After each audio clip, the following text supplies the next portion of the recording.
Chapter 5761. The reporting eunuch was so frightened that he immediately knelt before His Highness the Crown Prince. He cried miserably, "Your Highness, why will you? You can't go around yelling about such a big secret for this lowly one to hear. You can just go and do it yourself in secret. Why are you yelling about it for this lowly one to hear? Should this lowly one report? Your Highness, don't kill this servant to silence me." The eunuch wailed as he crawled to Mou's feet and cried, "Your Highness, this servant swears that I definitely won't speak out of turn. Please spare this lowly one's life." "Why would I kill you?" Mou glanced at him. "Hurry back and report to my royal father. Pass on everything I just said to him without leaving out a single word. You have to hurry, understand? My men will enter the palace in 3 days to capture them. If you only return to the capital after 3 days, then it's your problem." The eunuch was so frightened that he hurriedly crawled out, shrieking along the way, Back to the capital, back to the capital." Mou couldn't help but roll his eyes when he saw the eunuch flee in terror. He turned to ask his personal bodyguard 7 steps behind him, "Steamed bun, am I that scary?" The guard stood expressionlessly not far away and nodded. "Very scary." Shaolin blinked and shuffled to Mou's side. She poked him with a finger. "What? The old great king even specially sent a personal eunuch to reprimand you? Is it because Princess Huaiju's matter reached the old great king's ears?" Mou turned to glance at her and nodded with a slight smile. "Why are you so smart?" "That's right." Shaolin pursed her lips with a smug expression. "I've been smart since I was young. My sister also praises me." Mou snorted. "What do you think my eldest brother and eldest sister-in-law are doing? We've waited for them for so long, but we haven't seen them enter the city. Who knows?" Shaolin was also a bit angry at the mention of this. "Sister is such a baddie. She's so fickle. Isn't it enough to stroll around Quoto village for 3 days? Why do they have to stay for so long? Forget it. Let's pack up and leave tomorrow morning." "What's wrong? Has Princess Huaiju's but recovered?" Shaolin scooted over to Mou's side with a strange expression and glanced at him smilingly. "Oh, right. What did your father scold you about just now? Since you're so angry, something big must have happened." Mou gave her a sideways glance. "You want to know?" Jolin nodded vigorously. Mou turned around and smiled at her. She reached out and gently tapped her forehead. "I'm not telling you." Seeing him leave, Jolin was so angry that he waved his fist at his back. "Stinking brat. When I meet up with brother-in-law, I'll definitely ask him to teach him a lesson. How arrogant." "Princess." Qing Luo lowered her head and instructed the maidservants to change Princess Huaiju's dressing.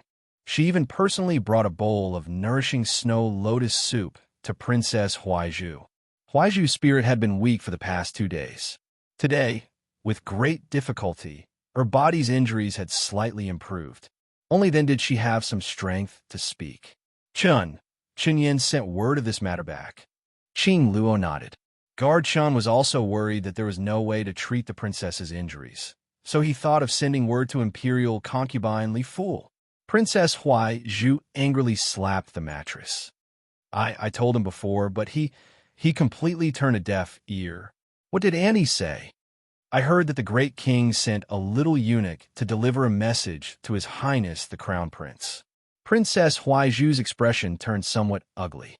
"Princess, Guard Chun requests an audience." At this moment, a maidservant came to report. Princess Huaiju's expression instantly darkened. "Let him in." As soon as Chunyan stepped into the room, he saw a bowl flying towards his head. "Princess." Chunyan hurriedly knelt down and dodged the attack of the bowl. I don't know what this subordinate did wrong to make the princess so angry. This subordinate knows his mistake. You know your mistake? Princess Huaiju was so angry that she clutched her stomach. Didn't I tell you before not to ask Annie for help? After these few days, can't you tell what kind of person His Highness the Crown Prince is? That person was clearly amenable to coaxing, but not coercion. The harder you treated him, the more he would retaliate. Princess Huaiju's heart ached at the thought of this. It seemed that she could only be gentle on the way back to the capital, and see if she could pull His Highness's heart back to her. However, there was now an eyesore by His Highness's side. Princess Huaizhu looked at Chun Yin with a sullen expression. I want you to atone for your crimes. Are you willing to do so? Chun Yin hurriedly nodded. Princess, please give me your orders. As long as it is the princess's order, this subordinate will do it without hesitation. I don't need you to die, Princess Huaizhu said indifferently. Come closer. Chun Yin hurriedly took a few steps forward and carefully listened to Princess Huaizhu's orders in a low voice. He nodded repeatedly. These, those, and everything here. Move them all onto the carriage. Qing Luo pointed at a pile of cushions on the ground and ordered arrogantly. Be careful. These are all the princess's personal belongings. Don't break them. Princess, let me help you onto the carriage. Be careful. Your body hasn't fully recovered yet. Be careful of your wounds. As soon as Jolin walked out of the door, he saw Qing Luo and the other maidservants yelling and shouting at some of the servants to move some things into the carriage. Jolin was leading a snow-white foal. He mounted the horse and patted it lightly. The foal suddenly galloped a few steps and spread its forewings. Amidst the exclamations of the crowd, it flew a few steps into the air. Jolin opened his mouth and yawned. He lay on horse's back and reached out to gently rub the foal's ears. Don't be naughty.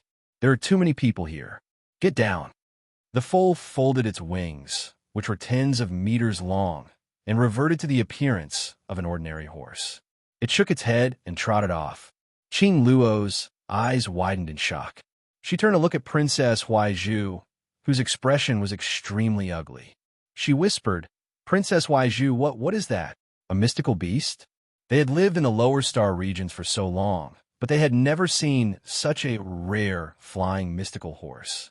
Their eyes widened, as if they had just seen a wondrous object. Princess Huaizhu's face burned. She glared at Qing Luo and the other maidservants. Put away the curiosity in your eyes. You good-for-nothings. It's just a small matter. Look at how scared you are. However, the envy and jealousy in her eyes were difficult to conceal.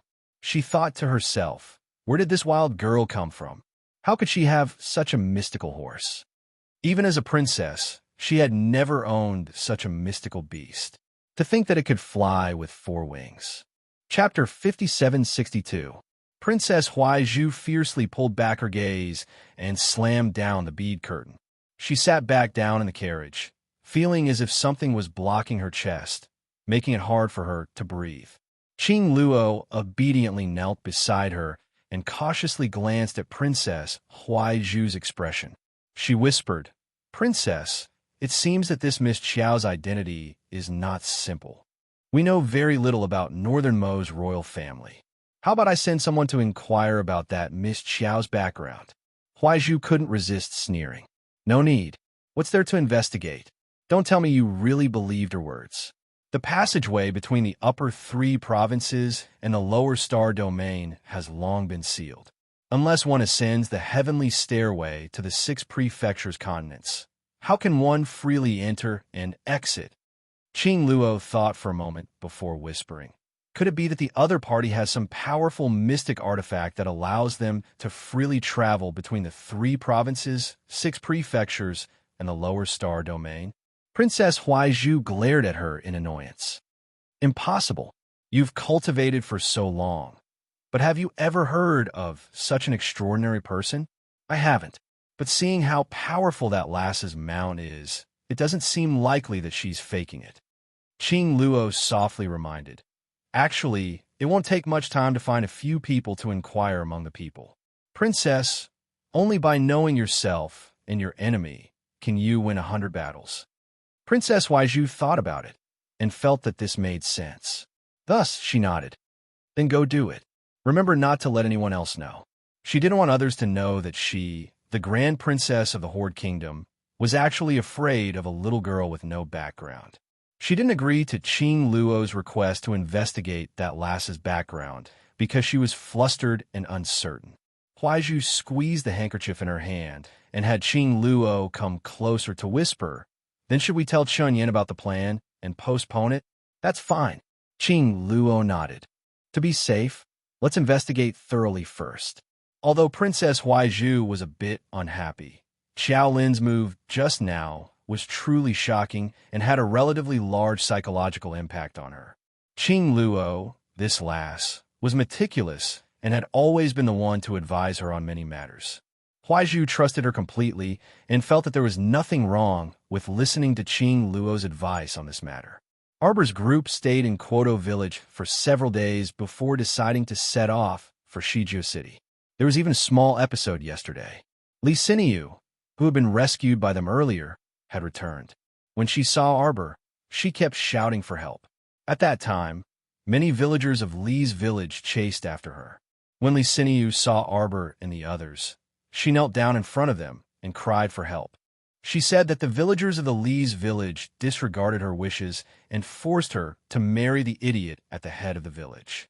No matter what, Li Xinyu was not willing to marry that fool. She ran all the way back to Arbor to make the decision for her. Arbor thought it was funny.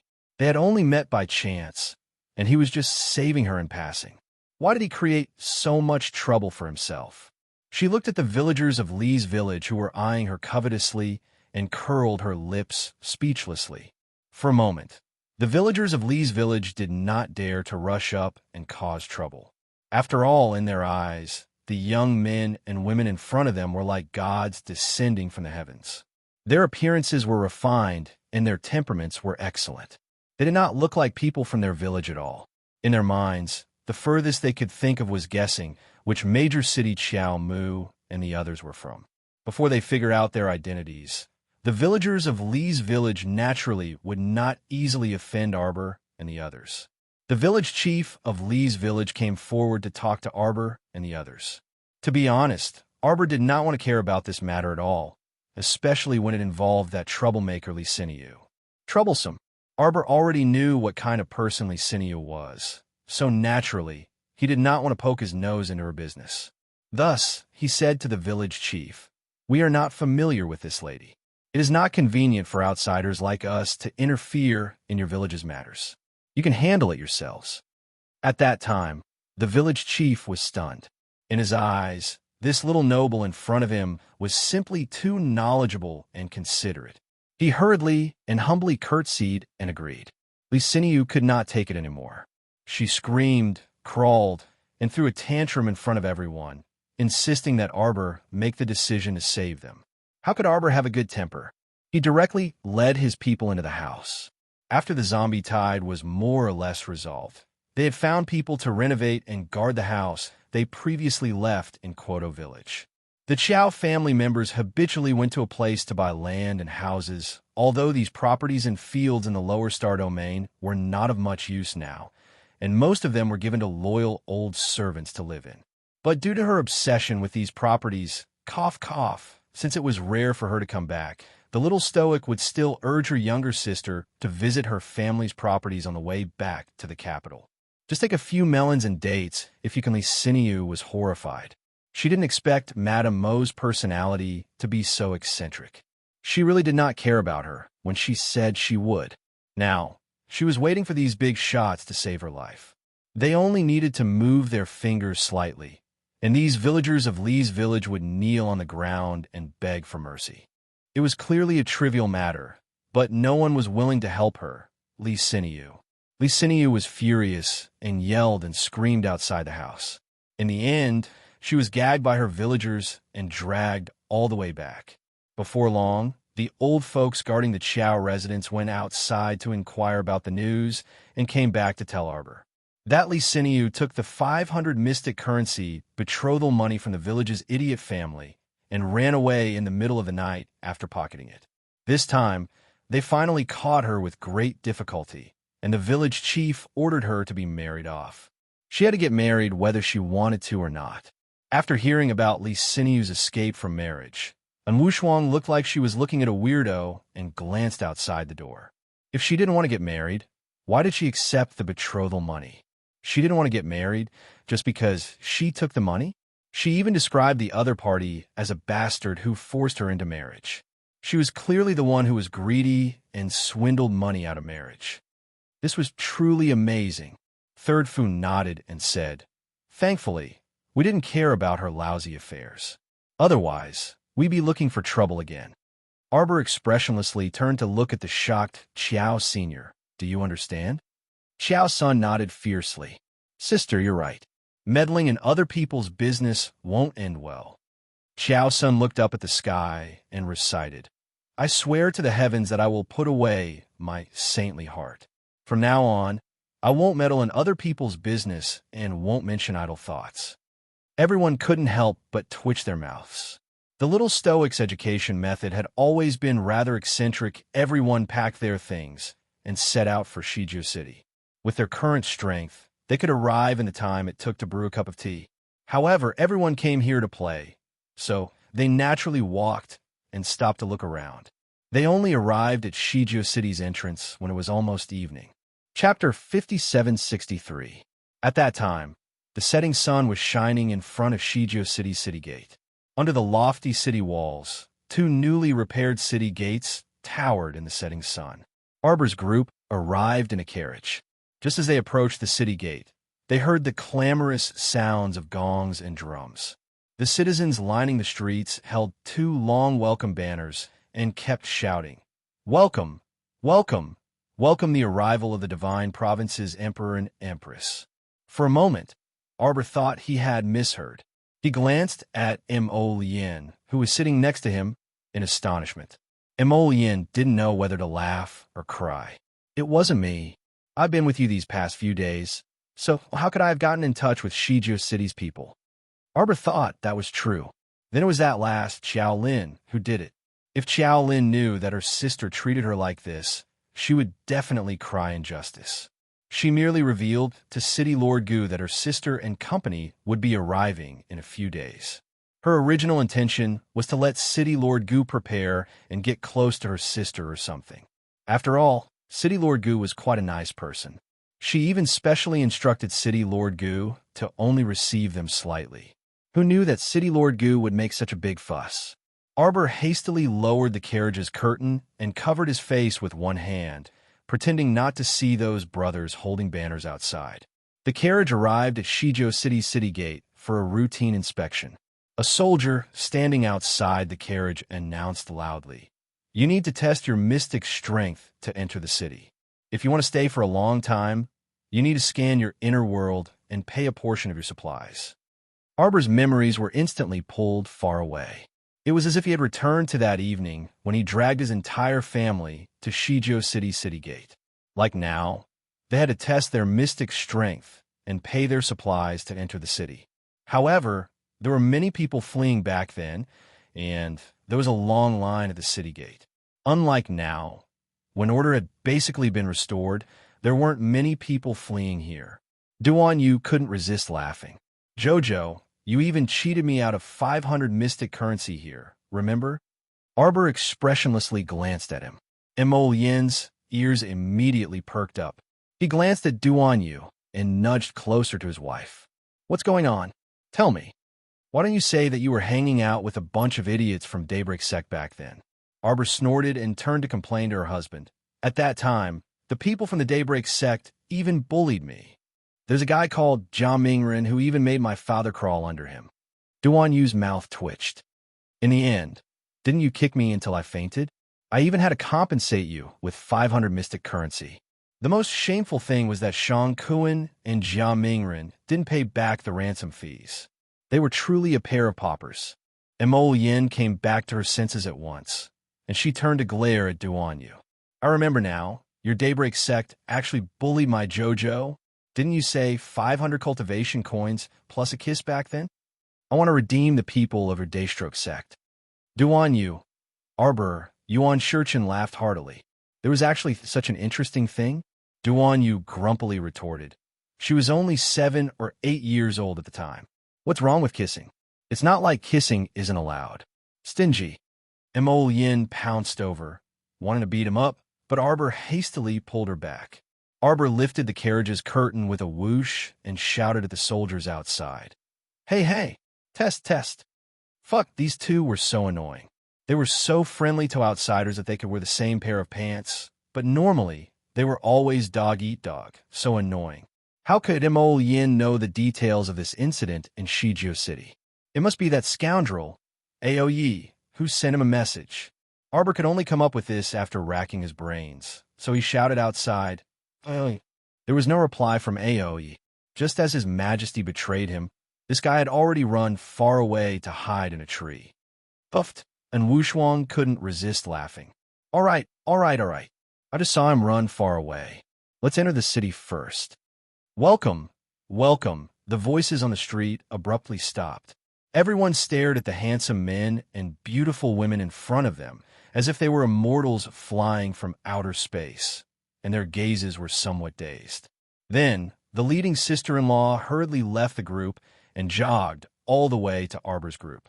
With a plop, she knelt on the ground. You must be guests from China. With her looks, demeanor, and appearance, there was no need to guess. After all, they had never seen such a group of good-looking people in a small city like this. And Wushuang's mouth twitched, and she hurriedly reached out to help her up. Hey, get up first. Get up and talk. The sister-in-law shook her head repeatedly and then waved her hand twice in command.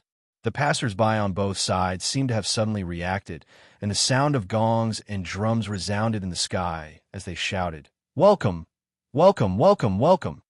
Arbor."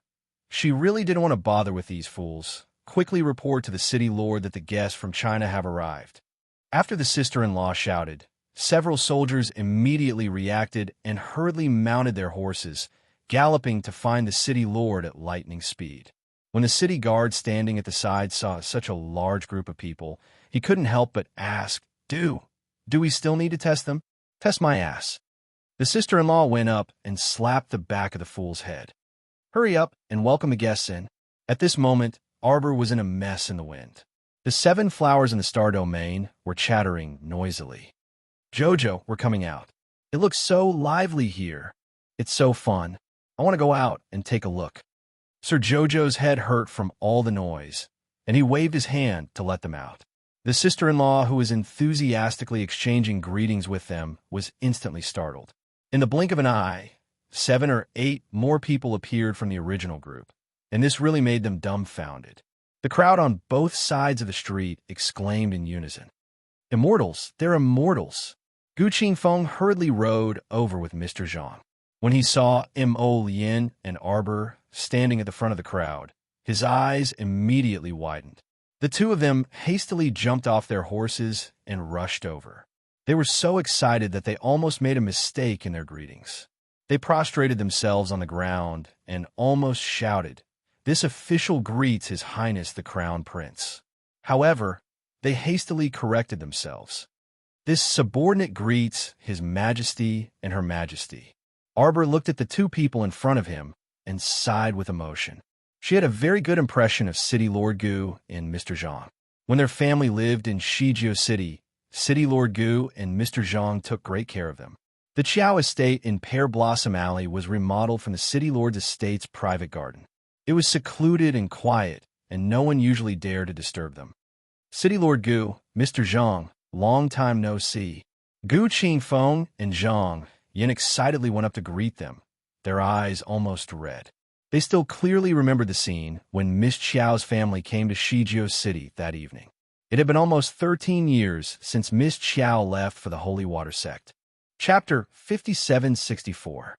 Gu Qingfeng and Zhang Yin were very happy to reunite with their old friends. They didn't expect that they would have the opportunity to meet them again in their lifetime. The two of them welcomed everyone to the City Lord Mansion and warmly greeted them with a banquet. On the other side, the Great King's backyard was on fire. First, the little eunuch who followed the Great King's order to reprimand the Crown Prince cried for his father and mother to return to the palace. He repeated the Crown Prince's words word for word to the Great King. Then, something happened to the Great King's new favorite, Imperial Concubine Li. A group of men in black rushed to Imperial Concubine Li's bedroom and dragged her out. Although the Great King sent many guards to protect Imperial Concubine Li, Imperial Concubine Li was still dragged out of her bedroom. After a series of rescues, Imperial Concubine Li's life was not in danger, but she was beaten up by a group of people. It didn't take a genius to figure out who was behind this. The great king was so angry that he rushed to the brilliant Sun Hall in the middle of the palace. He originally wanted to reprimand Empress Xiao. He didn't expect to run into his own mother. He failed to reprimand the queen and was kicked out by the Empress Dowager as a result. This joke spread overnight. The great king was so angry that he didn't go to court for 3 days. On the 4th day, when Empress Dowager Meng's carriage arrived at the entrance of the great king's palace, the old great king was so scared that he sneaked out from the back door and obediently went to court. Imperial concubine Li's beating was in vain. It was said that imperial concubine Li was so angry that she lay in her own pearl flower palace for 7 days and couldn't get up. She had to simmer it with pigeon soup 3 times a day to make up for it. After that, Empress Zhao found an excuse to send people to the Pearl Flower Palace to reprimand imperial concubine Li again and cut off half a year's monthly allowance. At this point, the old great king stopped. He didn't dare to argue with the queen and could only secretly use his private money to help imperial concubine Li. When these miscellaneous matters were gathered into information and passed to MOU, a certain someone only glanced at it indifferently before tossing it aside and not asking about it. On the other hand, Jolin treated these gossips as stories. When he was happy, he would laugh out loud and slap his thigh. The great king was still as cowardly as ever. Say, if your mother is so powerful, why doesn't she drive out all those orioles and swallows from the harem? Xiao Lin asked in puzzlement. MOU looked up at the sky and thought for a moment before saying, maybe it's because my father is pitiful.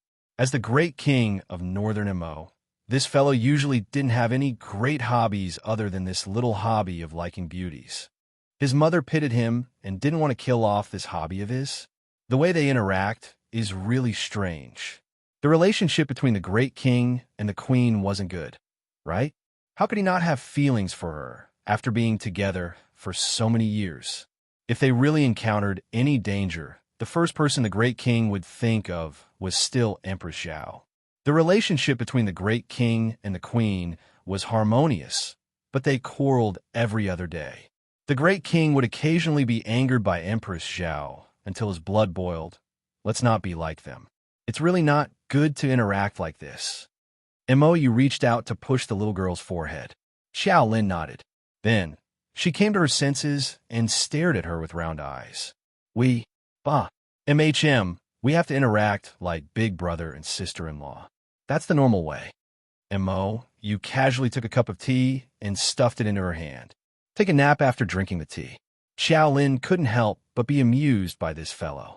Who wants to interact with you? Interact with your sister. Speaking of which, we've been walking for 2 days already, but we really haven't seen any zombies. Also, that Spectre village you mentioned, is it still ahead? Aren't you going to take a detour to patrol? According to the patrol map you gave us, we'll have to take a detour for at least 10 days to half a month. MOU tilted her head and winked at her with a chuckle. Say, what's with sister-in-law's love for money? She's been away for so many years. Why does she have to patrol all the properties when she comes back this time? These properties couldn't be moved to China. Could it be that she wanted to stay and deal with them if she found something wrong with them after the patrol? Xiao Lin glared at MOU. Even if she's been away for hundreds of years, what's my sister's is my sister's. My sister can give it away if she doesn't want it, but others can't snatch it away. I have to interrogate people on behalf of my sister and see if there's anyone who's secretly disobeying her behind her back. Humph. When she entrusted these properties to people to look after, she found some honest people. After so many years, she didn't know if any of them had changed. The main reason why Arbor sent his sister to patrol was to let her observe people's hearts. This was also a complicated life experience. At this time, Xiao Lin still couldn't understand her sister's meaning. Arbor had put in a lot of effort for this pair of siblings. Oh, MOU nodded. Compared to the simple-minded Xiao Lin, this fellow thought more. She could roughly guess her sister-in-law's meaning after thinking about it for a while. It seemed that her sister-in-law felt that Xiao Lin was still too simple-minded after all these years. Knock, knock, knock. Someone gently knocked on the window of their carriage. Shaolin lifted the curtain to take a look and saw a submissive and beautiful woman walking quickly beside the carriage. She said in a small voice, "Your Highness, the wound on my princess' back has split open again. Please stop for a moment and let the imperial physician treat her wound." Shaolin turned to look at Imoyu, who was sitting on the side. The latter raised her eyebrows slightly and nodded lightly.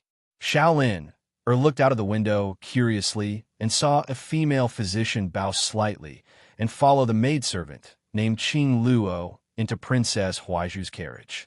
"What's she doing?" Shaolin looked like a curious baby. "I think she's trying to trick you." A trace of amusement floated on Mou's lips. "Oh, in your opinion, what is she trying to trick me about?" "I reckon that maidservant of hers will come looking for you again in a while." Shaolin's eyes turned as she said with a grin. Sure enough, a moment later, Qing Luo ran back tearfully and knelt outside Mou's carriage. She sobbed softly. "Your Highness, the princess's injury is very serious. That physician Liang said that without a black grade or above hemostatic ointment, the princess's back injury will continue to spread. What do you want me to do by telling me this?" Mou sat in the carriage and didn't even show his face. Only his indifferent voice traveled out. The girl called Qing Luo couldn't help but tremble slightly. "Am I a physician? Do you think I can treat her just because you told me?" Mou's voice grew colder. "Since you can't treat Princess Huaiju, drag that physician Liang away and deal with her." Qing Luo's body trembled. Physician Liang, who was originally standing at the side and watching the show, suddenly trembled in fright and knelt on the ground with a plop. When Shaolin saw this scene, he almost laughed out loud.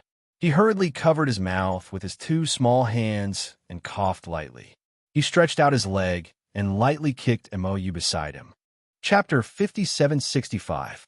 Can be cured? Ink Jade pursed her lips and asked in annoyance. "It can be cured. It can be cured. It can be cured." Physician Liang nodded repeatedly.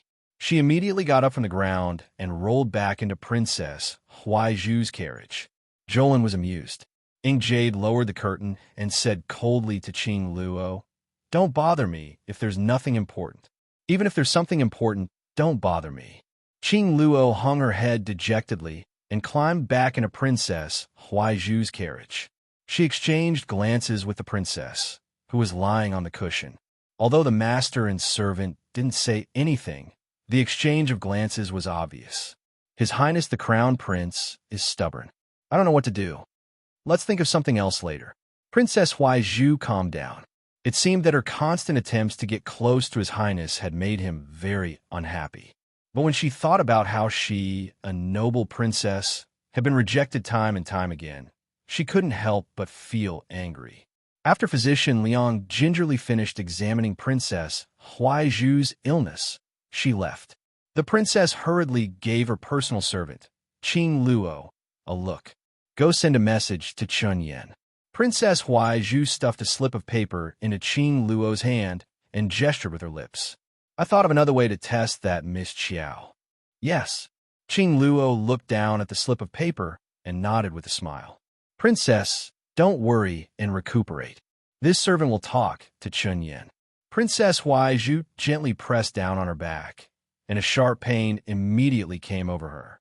She gritted her teeth and slowly laid down with one hand on her waist. "Don't disturb me if there's nothing important. Let me sleep a little longer." "Yes, princess." Qing Luo climbed out of the carriage and quietly went to find Chun Yen. Their every move fell into the eyes of Ink Jade's secret guard, Steam Bun. Steam Bun sent a message not long after. Ink Jade glanced at it and didn't say much. She only gave an indifferent order to continue on their journey. Jolin was about to fall asleep in the carriage. The bumpy ride lasted until 10 in the evening. The carriage stopped at the entrance of a small town. The wheels rolled over a wooden stick and jolted heavily. Jolin's large head shook violently, waking her up. Mou found her interesting and couldn't help but smile. "You're awake? Oh, where are we now?" "According to the map of your assets, we should have reached Pingyang town by now." Mou held the map of the Chiao family's assets and glanced at it with interest. His slender finger pointed at one of the red dots. "Here, it's here. According to the records, There is a manor here with 100 mu of land. Why do you think sister-in-law would buy property in such a small town? What do you know? Jolin glanced at the man in annoyance. My sister is an ambitious person. Buying property all over the country is her ambition and goal. What do you men know? Mou is speechless. Actually, she just likes to amass wealth everywhere. Mou thought to himself. Maybe he saw something good on the way and bought it. This was probably his hobby. That manor is in the easternmost part of town. Should we go there now? Jolin nodded. Let's go. While they were talking, they suddenly heard a loud noise coming from behind the carriage. Accompanied by ear-piercing shouts and commotion, the noise quickly spread towards them. Mou lifted the carriage curtain with one hand, only to see secret guard Steamed Bun standing outside the window expressionlessly. Seeing him poke his head out, Steamed Bun said indifferently, "Someone touched Miss Xiao's divine beast. They are now being chased by the divine beast." Jolin blinked her large eyes and jumped out of the carriage. Looking up, she saw her little Pegasus spreading out 4 wings that were tens of meters long, flipping in the air. It opened its mouth and spat out a flame that was several meters long, chasing after someone below. Wah! The large crowd below broke out in cold sweat, rolling and crawling in all directions to dodge. Jolin jumped in fright and hurriedly leaped into the air. With a whoosh, she arrived beside the little Pegasus. Don't make a scene. This 4-winged snow foal was in essence a sacred beast that was infinitely close to a sacred beast. If it were to get angry in the lower star domain, a mouthful of flames could kill thousands of people. Jolin broke out in cold sweat and hurriedly raised her hand to calm the little Pegasus' head. What are you doing? Don't make a scene. The 4-winged snow foal shook its head and rubbed against Jolin, the words, "I'm in a bad mood," written all over its face. Jolin hurriedly circled around it. Seeing that it was safe and sound, she couldn't help but heave a sigh of relief. Then she wondered if she was too nervous. Where's this place? This was Seacone Planet, not the Divine Continent. How could there be something that could hurt her divine beast? It was just that her Snowy had always been very obedient. Why was it so angry now? Jolin made it fold its wings and hopped down from the horse's back. She then flipped down from the horse's back and raised her hand to stroke the snowy white fur on its neck.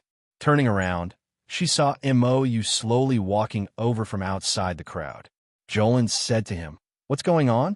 Who was it that touched my Snowy just now?" If someone hadn't touched it, based on Jolin's understanding of this little Pegasus, it wouldn't have gotten so angry so easily. Mou raised his eyebrows and turned to look at the hidden guard following behind him. Steamed Bun waved his hand, and 2 guards escorted a dark, thin, and short man. They pushed him in front of Jolin and directly kicked his knee. With a thud, that person knelt heavily on the ground, his entire body trembling like a sieve. Jolin glanced at that person and found that he was very unfamiliar. She didn't recognize him at all. "Who is this?" "Vice Captain Chun. Aren't you going to explain to us?"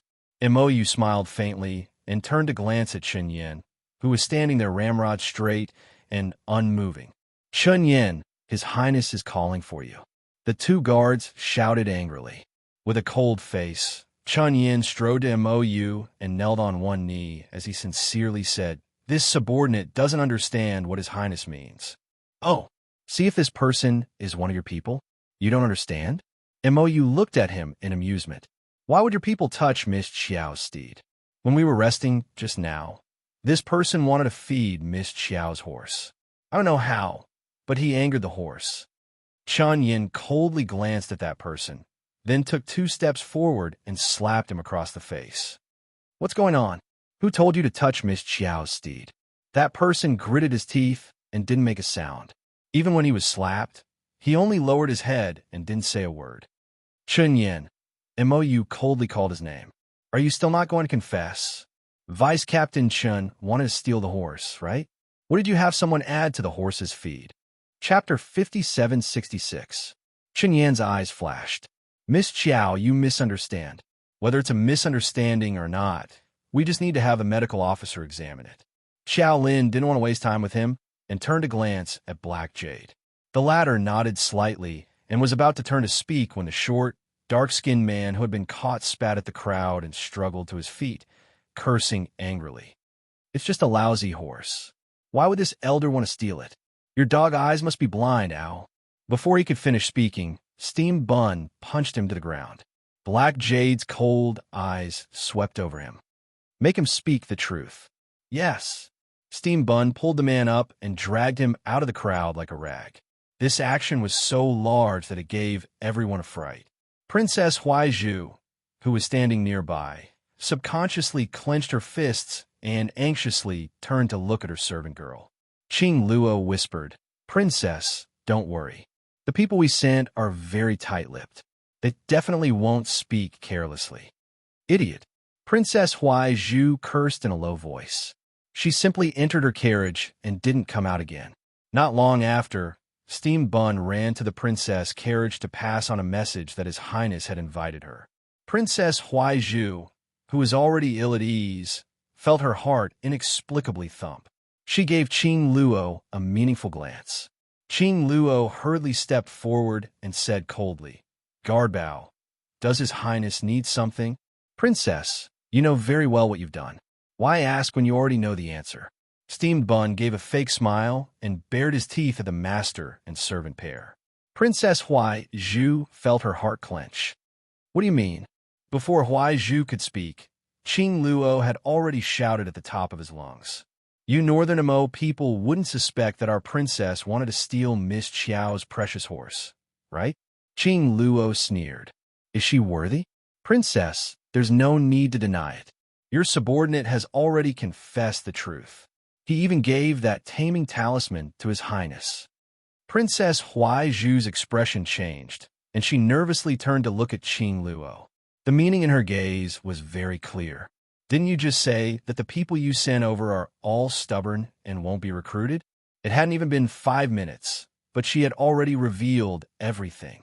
She had even given the precious taming talisman to the crown prince. Huaizhu felt that her heart and lungs were about to explode from anger. She reached out and tightly grasped the hem of her clothes. She raised her chin and tried her best to maintain a noble demeanor. "Lead the way." Qing Luo was also startled. He hurriedly got off the carriage and nervously followed Princess Huaizhu all the way to the open space by the riverside. Mou decided to camp here for the night and settle the dispute at hand before continuing on his journey. He felt that he had to make things clear to this foolish princess. He hoped that in the future, she would not come up with this kind of joke again. He actually used a talisman in front of Miss Qiao, and it was even that kind of lousy taming talisman. He had never heard of such a talisman in the world. Earlier, he had asked Jolin, and Jolin had clearly told him that the princess had been deceived. There was not the slightest bit of talisman energy flowing on that so-called taming talisman. Therefore, that taming talisman was a fake talisman. The princess of the Horde country was the well-educated and well-mannered woman that Lord Father had described. Why did it seem like she was completely different? Could a normal person use a talisman in front of Miss Qiao? Although this second Miss Qiao did not know how to draw talismans, it went without saying how many precious talismans she had on her. Her elder sister was a truly omnipotent saint-level great talisman master. Saint-level golden talismans could be drawn with bare hands without any effort. To actually show off in front of second Miss Qiao and use a fake talisman to trick her, wasn't this a joke? Huaizhu walked through the crowd, followed by a somewhat nervous Qing Luo. The master and servant pair's movements were somewhat restrained as they walked to Mou. At that moment, a gentle breeze was blowing by the riverside, swaying the thin weeping willows. That outstanding young man and woman were sitting by a small fire, fiddling with the food on the grill. When Huaizhu and Qing Luo walked over, Jolin only turned to glance at them, then continued to stare at the food. Mou waved his hand, indicating for Steam Bun to escort over the dark-skinned youth who had confessed. That person was covered in blood, which was rather out of place in this tranquil, jade-green water. Qing Luo shrieked in fright, but when Huaizhu glared at him, he hastily covered his mouth, not daring to make the slightest sound. Mou turned to sweep a glance at the master and servant pair. Does Princess have any explanation? This person confessed that it was you who ordered him to do it. This taming talisman was also given to him by your maidservant. As he spoke, Mou tossed the crumpled yellow talisman in his hand in front of Princess Huaizhu, a trace of incomprehension in his eyes. This woman was truly foolish and naive. This taming talisman might have been given to her by some swindler, but she actually believed it to be true. Everyone knew that mystic cultivators above level 10 could form contracts with mystic beasts by chance. It was not possible for a random talisman to tame a beast. No, it's not like that. Your Highness, don't listen to his nonsense. WR Princess doesn't know him at all. Qing Luo gritted his teeth in anger, his gaze darting back and forth as if searching for someone. Looking for Chunyan? This prince had him tied up. Mou curled his lips. This person's management was lax, and a notorious thief appeared among his subordinates. As the deputy captain, he should also take responsibility. From today onwards, remove Chunyan from his position as the deputy captain. In the future, he is not allowed to interfere in any of the Dragon Saliva Guard's matters, Mou coldly ordered. Yes, Princess Huaizhu's heart thumped again, and she inwardly cursed. This Chunyan was one of her aunt's trusted aides.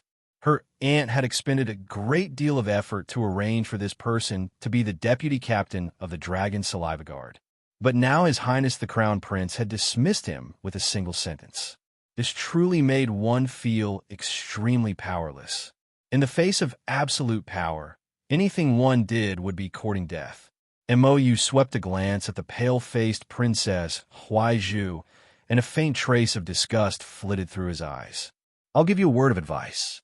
There's still about 20 days of travel. Don't create such a mess again. This prince's patience is limited. Limited? You simply don't have patience. Or should I say, you truly don't have the slightest bit of patience with this princess. Princess Huaizhu's eyes shot out flames of fury. She was about to open her mouth to retort when an arrow unexpectedly flew through the air and landed beside her feet with a whoosh. She was so shocked that cold sweat broke out all over her body, and she fell on her. But Chapter 5767. At the same time, dozens of gray-clothed assassins suddenly surrounded the carriage. Every one of them held a longbow in their hands and fired iron arrows at the group. Their speed was so fast that the group was caught off guard. 2 ordinary guards fell to the ground after being hit by the arrows. The leader shouted at the top of his lungs, "Capture him alive!" With a raise of his hand, countless arrows were aimed at Black Jade's carriage. Jolin turned her head and looked at Black Jade in dismay. The little girl hinted at Black Jade with her eyes. "Did you summon these enemies?" Black Jade hurriedly shook his head and shrugged helplessly. Looking at these people's attire, they should be assassins sent by the Kingdom of Strength. Steamed Bun jumped in front of the two and swept his sword, easily deflecting the dozen arrows. "Your Highness, this subordinate will stall them here. Please take Miss Qiao and leave." Black Jade and Jolin's mouths twitched at the same time as they silently looked at each other. They didn't think that the Crown Prince's personal hidden guard would be so good at acting. Looking at this drama queen, it was truly comical. Jolin rolled her eyes at the sky. It didn't take long for MOU's guards to outflank the enemy and beat them back. The funny thing was that Steam Bun was still jumping around in front of them, waving his longsword while looking around with bright eyes. He couldn't wait for a few more arrows to come out for him to block. But after waiting for a long time, not a single arrow came out. This person awkwardly turned his head to look at the expressionless Crown Prince. Steamed Bun lightly coughed and said in a small voice, "Your Highness, this place isn't safe. You should take Miss Qiao and leave first." Jolin rolled her eyes at him and hopped off the carriage. Steamed Bun hurriedly took 2 steps forward and used his arm to block Jolin's path. "Second Miss, be careful." Black Jade couldn't help but cover his face. He now had reason to suspect that when he trained the hidden guards, he placed too much emphasis on loyalty and neglected the most important point, IQ. Jolin expressionlessly looked at Steamed Bun and silently walked around him. She lifted her feet and walked towards the two guards on the ground. These two men were ordinary guards. They didn't have time to guard against the arrows at the beginning. They were the first to be hit by the arrows and fell to the ground. The injuries on their waists were more serious. Jolin squatted beside the two of them and skillfully stopped their bleeding before applying medicine on them. Bodyguard Steamed Bun stared blankly at second Miss Xiao's smooth movements. He laughed foolishly and said, "Second Miss is a doctor, not a doctor." Jolin shook his head. She was a dabbler in medicine, so she naturally knew how to deal with simple external injuries. As for those complicated internal injuries or poisons, it could only be said to be half-baked medical knowledge. Steamed Bun watched as she stopped the two guards bleeding with a flip of her hand. After giving them the medicine, their complexions gradually improved, and they felt very impressed. Seeing how humble Xiao Lin was, his good impression of her naturally increased. He thought to himself, no wonder His Highness looks at Second Miss Xiao like a bedbug looking at honey. It turns out that Second Miss Xiao is beautiful, kind, and skilled. She has so many good points. If His Highness knew that this fellow was slandering him in his heart, he wouldn't think anything of it. After Jolin finished treating the two's injuries, she had everyone carry them away to recuperate. Looking over, she saw the leader of the gray-clothed men from the Li Nation raise his hand and shout, "Pull back! MOU." This group of problematic assassins from the Li Nation really weren't professional enough. They looked like they were here to be funny, and they even said some nondescript Jianghu jargon before leaving. These people are the hidden guards arranged by the Li Nation's imperial family? Second Miss Xiao asked in astonishment. They really didn't look like much. They shouldn't be. MOU shook her head helplessly. They look like they came to scout ahead of time. Scout ahead? But didn't they already scout ahead when we were outside Shizhou City? According to MOU, the small group of people who attacked Princess Huaizhu outside Shizhou City were also sent by the Li Nation to stop the princess from entering the city. It looked like they were rather stubborn towards this Princess Huaizhu. Why must the Li Nation's people stop this Princess Huaizhu from entering the Mo Kingdom capital? Bodyguard Steam Bun explained with a smile. Second Miss, this subordinate is clear about this. The Li Nation is located on our country's northwestern border. In recent years, the nation's power has been growing stronger by the day, and the Lang Nation originally belonged to their jurisdiction, so we have to pay tribute to them every year. Although the zombie disaster has been improving in recent years, the growth of crops and the like is still very slow. Bodyguard Steam Bun explained unceasingly. This Lang Nation was originally a small nation. After being oppressed by the Li Nation these past 2 years, its vitality has been greatly damaged, and the entire nation is in a state of not being able to eat their fill. Now that the Lang Nation suddenly wants to jump out of the Li Nation's sphere of control, the Li Nation naturally isn't willing.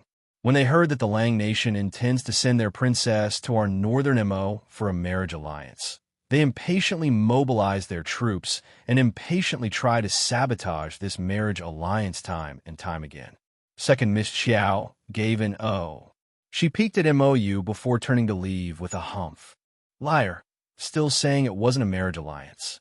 Then they were here for a marriage alliance. MOU knitted her brows and glared at the talkative bodyguard Steamed Bun, saying in a chilly voice, I see that you've been living comfortably these days. Your face has even grown round. When you return to the capital tomorrow, you should go to Marshall Mountain and report yourself. You should train hard. Bodyguard Steam Bun. What'd I do? His Highness is suddenly angry. Is His Highness's intermittent mental illness acting up again? Is that right? Is that right? Seeing MOU float away from him, Bodyguard Steamed Bun bitterly hung his head and turned to roar at the bodyguards behind him. What are you all still standing there for? Pursue. I want to see him dead or alive. He was infuriated to death. It was all these Li Nation people's fault for finding trouble with His Highness all day long. Now, His Highness was venting all of his unhappiness on him. Who did he offend this time? He had to exterminate these rascals from the Li Nation and teach them a lesson. Your Highness, Princess Huaizhu fainted from fright. MOU, who had been given the cold shoulder outside the carriage, was currently vexed. She turned around and heard Physician Liang speaking to her with trepidation. She grumpily scolded, "Am I the physician or are you the physician? If you have to report every trivial matter, what's the use of being a physician? If you can't handle it well, then scram as soon as possible. Stop being so long-winded." The pitiful Physician Liang had only made a single report, but she was rebuked by His Highness in a fit of rage. She immediately covered her head and fled like a rat, trembling in fear and not daring to say anything else. Mou still wanted to board the carriage, but she saw a pillow being thrown out from inside. Shaolin huffed, "She's asleep." Chapter 5768. Mou couldn't help but be amused. She said in a low, muffled voice from outside, "You can still talk to me when you're asleep." Shaolin didn't say anything. Then, she heard the window beside her move. A figure rolled in from outside the window and nimbly rolled to her side. Shaolin stomped her leg and kicked him. Mou hurriedly dodged, one hand blocking in front of her face and the other grabbing the left leg that kicked over. She cried out, "Damn girl, are you trying to kill me? You don't learn the good things, but you're learning my sister-in-law's bad habits." Shaolin retracted her leg and sat up cross-legged in a huff. "Try saying that again." "What did I say? My sister-in-law is beautiful and generous. She's the best person in the world." Damn girl." She wanted to record his words into the voice transmission jade talisman so that she could viciously complain about him in front of her sister-in-law. Jolin looked at this guy with a curious expression. It had to be said that this guy was rather vigilant and had a way with words and actions. She was just thinking of secretly tricking this guy to say something bad about her sister so that she could give the voice transmission jade talisman to her sister. She didn't expect that this guy wouldn't fall for it. What a slippery guy. Jolin harumphed and turned to look out the window. "I'll sleep in the carriage today. You can scram now. Why were you angry just now?" "Who's angry?" Jolin turned to glare at him angrily. She was actually rather puzzled in her heart. Just now, when she heard bodyguard Steam Bun say that, she felt inexplicably uncomfortable in her heart. It was as if the word marriage alliance was particularly grating on her ears. Mou inched closer to her and stealthily pressed Jolin's small hand with her paws that had nowhere to put them. Actually, Steam Bun's words can't be taken seriously at all. Think about what kind of person I am. Am I the kind of person to be manipulated by others? Don't worry, I definitely won't agree to something as nonsensical as a marriage alliance. I've already thought about it. Imperial Father has so many concubines. It doesn't matter if he takes 1 or 10. When the time comes, I'll just let this princess marry him as his concubine. Jolin looked at Mou as if she was looking at a god. The meaning in her eyes were somewhat indescribable. She really wanted to ask this young man in front of her, "Are you really your father's son? How could you arrange a concubine for your own father? Did you even consider your own mother's feelings?" She was indeed a peerless weirdo. Mou didn't notice the look in Shaolin Er's eyes as he continued to plan. "What do you think of my idea? Not bad, right? Look at my father. He can't do anything, but he's number one in life. If I were to suggest that he accept this princess, he would definitely agree." Jolin looked at the old man with a strange, frozen expression. After a while, he stammered, "This matter is a little inappropriate." "What's wrong?" Mou furrowed his slender brows. His restless claws gripped the little girl's small hand tightly as he shifted half of his body closer to her. "Didn't you say that her aunt is your father's new favorite for the past 2 years?" Mou rolled her eyes. "You're worried about this. That's not a problem, I'm telling you. So what if my aunt is in my father's palace? If this niece enters the palace, won't the family be reunited?" PFFF Jolin tilted her small face and almost choked on her own saliva. "I feel that your current development is a bit worse than Big Brother's." This was the truth. Thinking back, when Big Brother was still the crown prince, he didn't seem to have screwed over the old great king like this.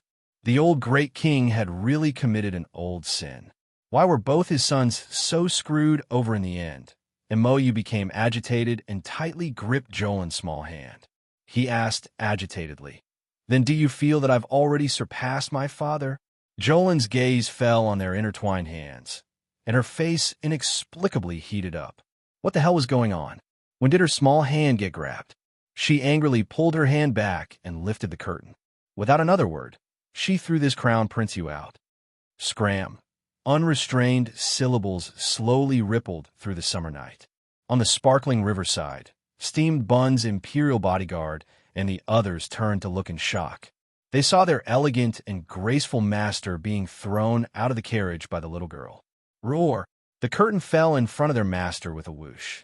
Everyone, oh, it was probably a misconception. It definitely was.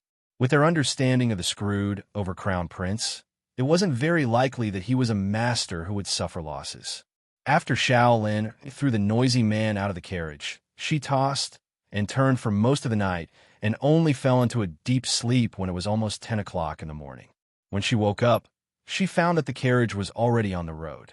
The body of the carriage swayed slowly, but it wasn't considered bumpy. She quickly got up and heard a faint, resentful voice from the corner. "You're awake?" Jolin looked up and saw a certain someone sitting diagonally across from her with an aggrieved expression. "Why are you here? This is my carriage." He was furious. This stinky girl actually threw him out of the carriage like this yesterday. Was he shameless? Oh, Jolin looked at the spacious carriage and raised her hand to touch her nose. It seemed that something like this had happened yesterday. She had occupied his carriage and rested for the entire night. When sleeping in MOU's carriage at night, as long as the cover in the middle was put down, it would be a large bed. In the morning, when the cover was turned over, it would be a small tea table with cushioned seats on 3 sides. Rather than sleeping in a damp tent for the entire night, it was better to sleep in the carriage. Commandeering this fellow's carriage was a must. The little girl pursed her lips. "I'm hungry." MOU's eyes widened. "Your storage talisman is full of food."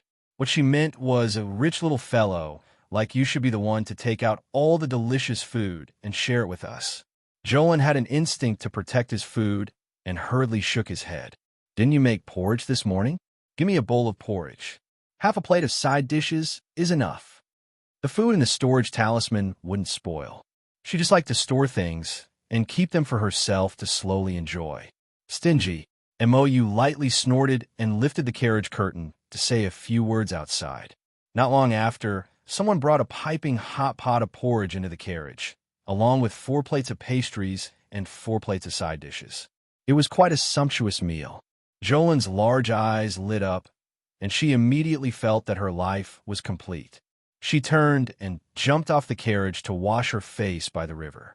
She quickly jumped back into the carriage and picked up her small bowl of porridge to eat. "I remember that you're a water spirit." "Amen, what's wrong?" "Then why did you go to the river to wash up just now?" Second Miss Chiao gave him a strange look. "Because I'm happy." There was clean river water outside to wash her face. Why would she waste her own water spirit? She didn't need to replenish her spiritual power. Chapter 5769. Wouldn't it be better to use water? It's clean and refreshing. The river is full of small floating things. Don't you think, before MOU could finish his sentence, his mouth was stuffed by the little girl's pastry. So long-winded. Jolin rolled her eyes at him in annoyance. Small floating things? So picky. Jolin took a piece of pastry and put it in her mouth. As she ate, she glanced at him with a warning look. "If you keep nagging, I'll kick you out of the carriage." MOU guessed the little girl's meaning and silently shut his mouth. The carriage moved forward slowly. MOU took a sip of tea and asked mildly, "What do you plan to do with that woman?" After yesterday's commotion, that woman fainted again. In the end, she managed to escape and did not do anything to her. Now that a day had passed, MOU naturally wanted to ask the little girl's opinion. If the little girl wanted to punish her, then it was reasonable. After all, someone had touched her 4-winged snow colt. This was not a joke. Forget it. Jolin pursed her lips and waved her hand. She wasn't in the mood to talk to that woman again. Looking at that woman's body, she seemed to be very weak and would faint at any moment. If she fainted before she could deal with her, she wouldn't be able to bear the responsibility. No one would say that she was bullying the weak. "You're so kind," MOU snorted. There was some dissatisfaction in his words. Jolin could not help but smile. After breakfast, The carriage traveled for more than 4 hours. At noon, they rested in the wilderness for more than an hour. This time, there was no danger. Nothing happened. Princess Huaizhu, who had fainted several times, was also helped out of the carriage. Her face was still a little pale. She looked weak and delicate. When she spoke, it was as if she was going to startle a small animal. Her voice was as small as a mosquito's and could not be heard if one did not get close. Jolin was as active as a boy. Otherwise, she would not have pestered her sister and insisted on going to the army camp with Xiao Senator. She hated to see such a delicate girl who looked like a little white flower. She felt that she could be blown away by the wind. Therefore, when she saw the princess coming down for a walk, she simply walked further away and jumped onto a tree to enjoy the scenery. Princess Huaizhu's eyes flashed. Qing Luo, who was accompanying them, muttered to himself in dissatisfaction. "Princess, what is the meaning of this? Does he not want to see you?" This was too obvious.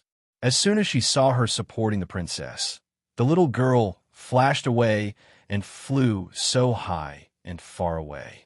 It was obvious that she wanted to avoid them and didn't want to chat with them. Princess Huaizhu waved her hand indifferently and said ambiguously, "Fine, I don't want to talk too much with such unruly people." Looking at this girl's behavior, she was too free and undisciplined. It was obvious that she had not received a good education. There was no point in lowering his status by talking nonsense with her. Qing Luo nodded and supported Princess Huaizhu as they strolled in the wilderness. Only when the leader of the group called for them to gather did they return to the carriage. After a few days of traveling peacefully, one evening, they entered a mountain forest that was shrouded in dark fog. Mo Yu said to Shaolin, "From the moment you step into the forest, you've entered the vicinity of the undead village. Be careful." Jolin was a little excited. Along the way, not to mention zombies, they hadn't even seen a single beast that didn't have eyes. While this made her feel bored, it also made her miss the days of fighting zombies. Thinking back to when they were fleeing, there were so many zombies that they covered the sky and earth. Every time they saw one, they would explode. Now, it was so peaceful that she almost couldn't believe it. The lower star domain was really different from before. She couldn't help but think to herself, "Mo, you didn't look very reliable on the surface." But looking at the smooth weather along the way and the peaceful lives of the people, one could tell that this guy was actually quite reliable. At least, he was many times better than that bear of a father of his. Brother Yu was just getting off the carriage when he turned back and caught a glimpse of the little girl. He couldn't help but blink. "You're sneaking glances at me." Shaolin hurriedly retracted her gaze and jumped down. Looking around at the dark fog, she frowned and said, "Are we staying here tonight?" Once we enter the undead village, the fog will be even thicker. We won't be able to see anyone in front or behind us." Mo Yu nodded and said, "Especially at night. It's even more so. We're still on the outskirts of the village, so we can still see a little clearly." Seeing this little girl squirming around beside him, Mo Yu couldn't help but rub her forehead. "That's why I want you to stay by my side. Don't run too far away. Don't take this lightly." Got it. Shaolin waved her hand and sniffed her little nose. She leaned closer to Mo Yu and said, "Let me tell you, there should be zombies here. You smell it?" Mo Yu couldn't help but tease in amusement. Jolin nodded his big head vigorously. "I smell it. It's that extremely rotten smell of rotting corpses." Mo Yu. He almost didn't know what to say. He felt like he couldn't continue the conversation. Jolin looked around and glanced at Mo Yu. "You don't believe me?" Yes, I believe you." Mo Yu nodded helplessly and turned to whisper some instructions to Steamed Bun. Steamed Bun quickly ordered everyone to set up camp and rest. They planned to set off for the undead village tomorrow morning. Suddenly, they heard a cry of surprise from nearby. Everyone looked over and saw Qing Luo supporting their princess Huaizhu as they ran over. Her forehead was covered in sweat and her face was pale. Your Highness, there's a snake over there." Everyone couldn't help but roll their eyes. So what if it was a snake? You're all mystic cultivators, not ordinary people who don't even have the strength to trust a chicken. You're too weak to be scared to this extent by a snake. Princess Huai Zhu read the meaning behind everyone's gazes and couldn't help but feel resentful. Although she had some mystic energy, she had been pampered since she was young. When had she ever spent the night in this kind of deep mountain forest? There was wet vegetation nearby, and snakes and insects would occasionally scurry out of the trees. Every minute and every second challenged her fragile nerves. From now until we leave the village, we can't ride horses or carriages. Make preparations, and Mo Yu instructed indifferently. He had already stored the horses, carriages, and other items in his storage talisman. Everyone set up camp and didn't say anything else. From time to time, they would hear Princess Huai Zhu's screams. She was probably scared out of her wits because she saw another snake or insect. Jolin and Mo Yu glanced at each other and saw a trace of speechlessness in each other's eyes. This princess was so delicate. She shouldn't be going out. Why would she be so particular when she was outside? Chapter 5770. This wouldn't do. That wouldn't do. She had to bring along a portable house. Unfortunately, her heart was higher than the sky, and her life was thinner than paper. She didn't have the fortune of having a portable spirit domain. Xiao Lin couldn't help but ask helplessly, "How about I go over and take care of them for them?" No need. In terms of ruthlessness, no one could beat the Mo family's ruthlessness. That kind of indifference and contempt that came from the depths of their bones was absolutely innate. It's not like they don't have hands and feet. If they don't know how to take care of them, they'll just be food for poisonous insects and snakes. It was simply baffling. He naturally didn't believe that the Grand Princess of the Hoarding Kingdom wouldn't bring along a few capable people with powerful mystic skills. She was merely using this kind of brainless method to attract his attention. He really couldn't bear to see such baffling tricks. Xiaolin, in reality, she only wanted to reach the Mo Kingdom capital safely and steadily, and then meet up with her sister and the rest. She didn't care about the other trivial matters. Mo Yu swiped his hand, taking out a small white jade tent. The tip of the tent was pointed, and it emitted bits of brilliant light in his palm. Xiao Lin nearly jumped up. "You stole this from brother-in-law, right?" This was clearly a top-notch spatial divine tool. Brother-in-law most likely made it when he was idle. Mo Yu glanced at her and pursed his lips. "Don't tell me you didn't have it." The wilderness they were in a few days ago wasn't as vile as today, so the two tacitly made do for a few nights. But today's fog-shrouded land was very different from before. The air was filled with a moldy smell. Even if they squeezed into a normal tent, it would still be a crime. These two fellows were essentially the same kind. They were more accustomed to living like princes, so they naturally wouldn't wrong themselves. Even if Mo Yu, this punk, didn't take out the divine tool, Xiao Lin would most likely take it out. The two silently exchanged glances and both snorted. Mo Yu tossed the small white tent in his hand into the distance. A 2-meter-tall tent quickly appeared. It looked like it was constructed from jade, sturdy, and sheltered from the wind. The two entered the tent one after the other. Xiao Lin also put away her 4-winged snow foal. When Steam Bun saw this, he hurriedly slipped in. Following him were a few of the Crown Prince's secret attendants. The interior of the jade tent was very spacious. There were at least 7 or 8 rooms. Jolin glanced at her and immediately shook her little head proudly. It was not as big as her mobile tent, nor was it as spacious. Even the rooms and decorations inside were not as good as hers. As expected, his sister was still the best. Whatever her sister had, Xiao Lin had as well. What big brother has, this brat Mo you might not have. Mo Yu turned to look at her and didn't know whether to laugh or cry. This is a divine artifact that Big Brother made in the early stages. Naturally, it can't compare to the divine artifact in your hands.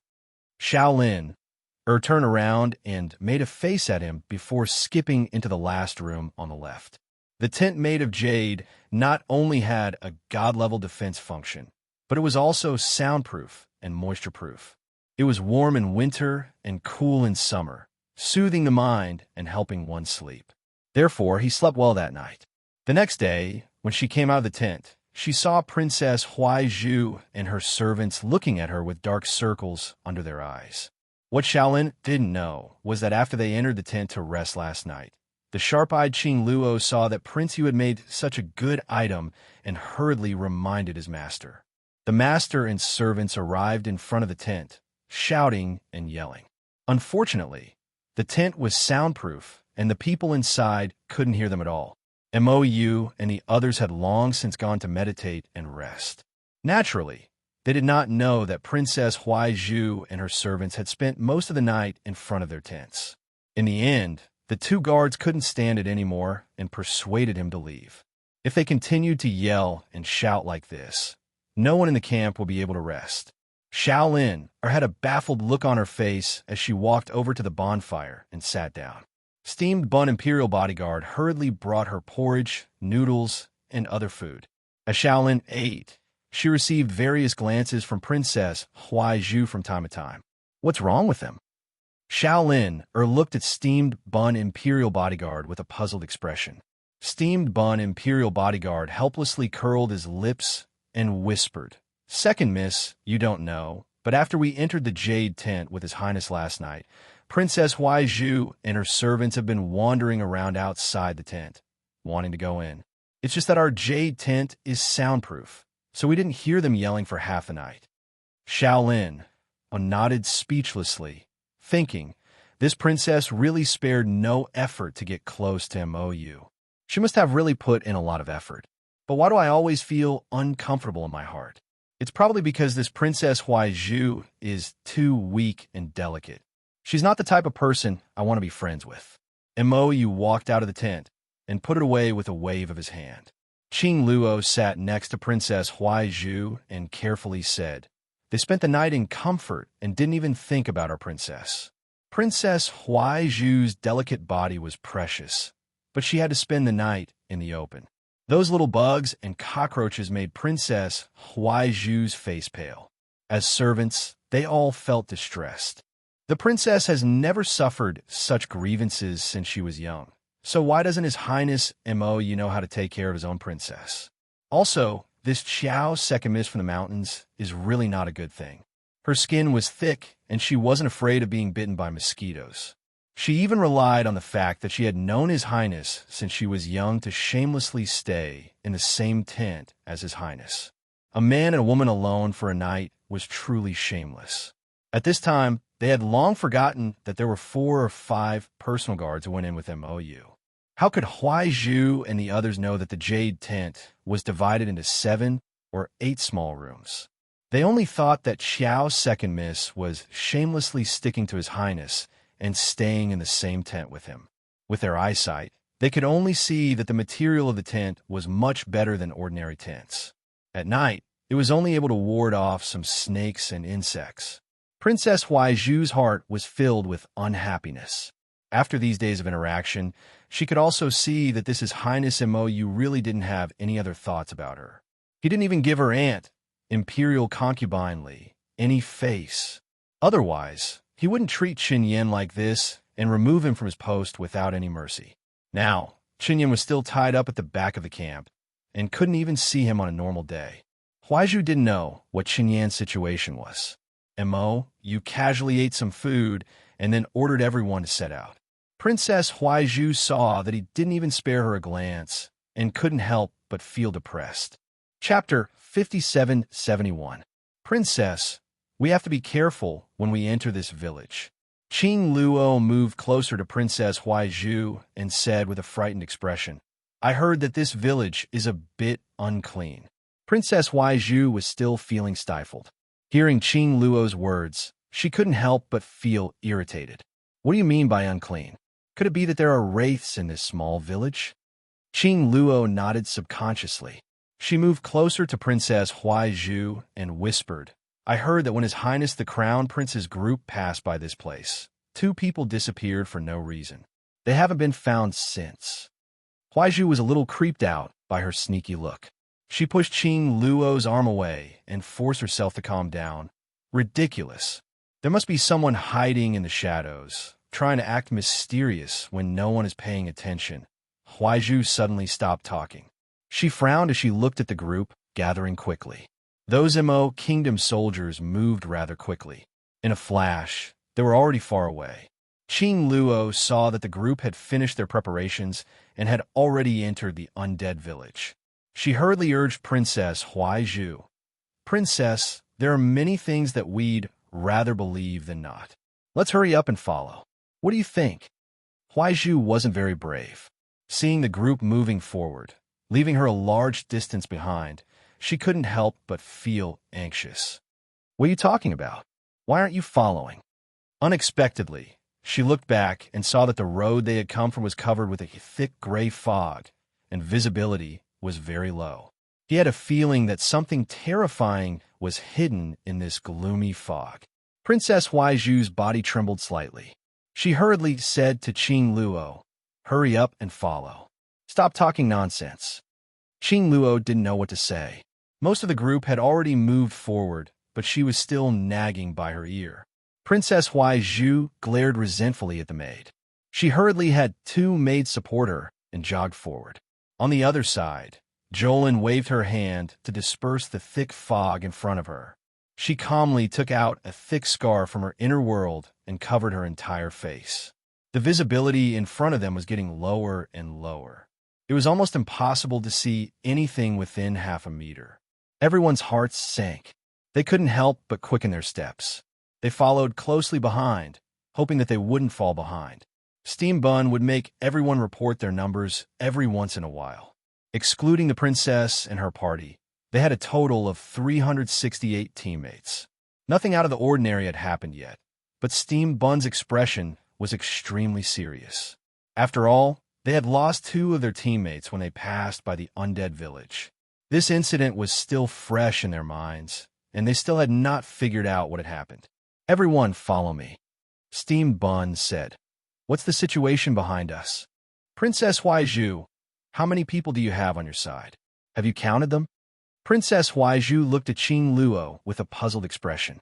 Qing Luo hurriedly said, "There are 115 of them. Is the number correct?" Steam Bun said in a clear voice, "Remember to count the number of people at any time. The brothers walking at the back should pay more attention to each other." These words made everyone's hair stand on end. They couldn't help but want to quicken their pace and hug each other for warmth. Jolin took out a small butterfly. Its butterfly tail swayed gently, and a stream of light swept past. The little butterfly flew to the front and fluttered forward. Even the thick fog couldn't block the sparkling light. "This butterfly can pass through the dense fog and guide us in the right direction?" Black Jade asked curiously. Jolin nodded. "Just follow him." Steamed Bun's spirits were roused, and he shouted, "Everyone, follow closely and count off." Jolin couldn't help but ridicule. He had just freaking counted off 3 minutes ago, and now he was doing it again. Wasn't Steamed Bun being too cautious? The frequency of counting off was a bit too high. The group of people finished counting off one by one.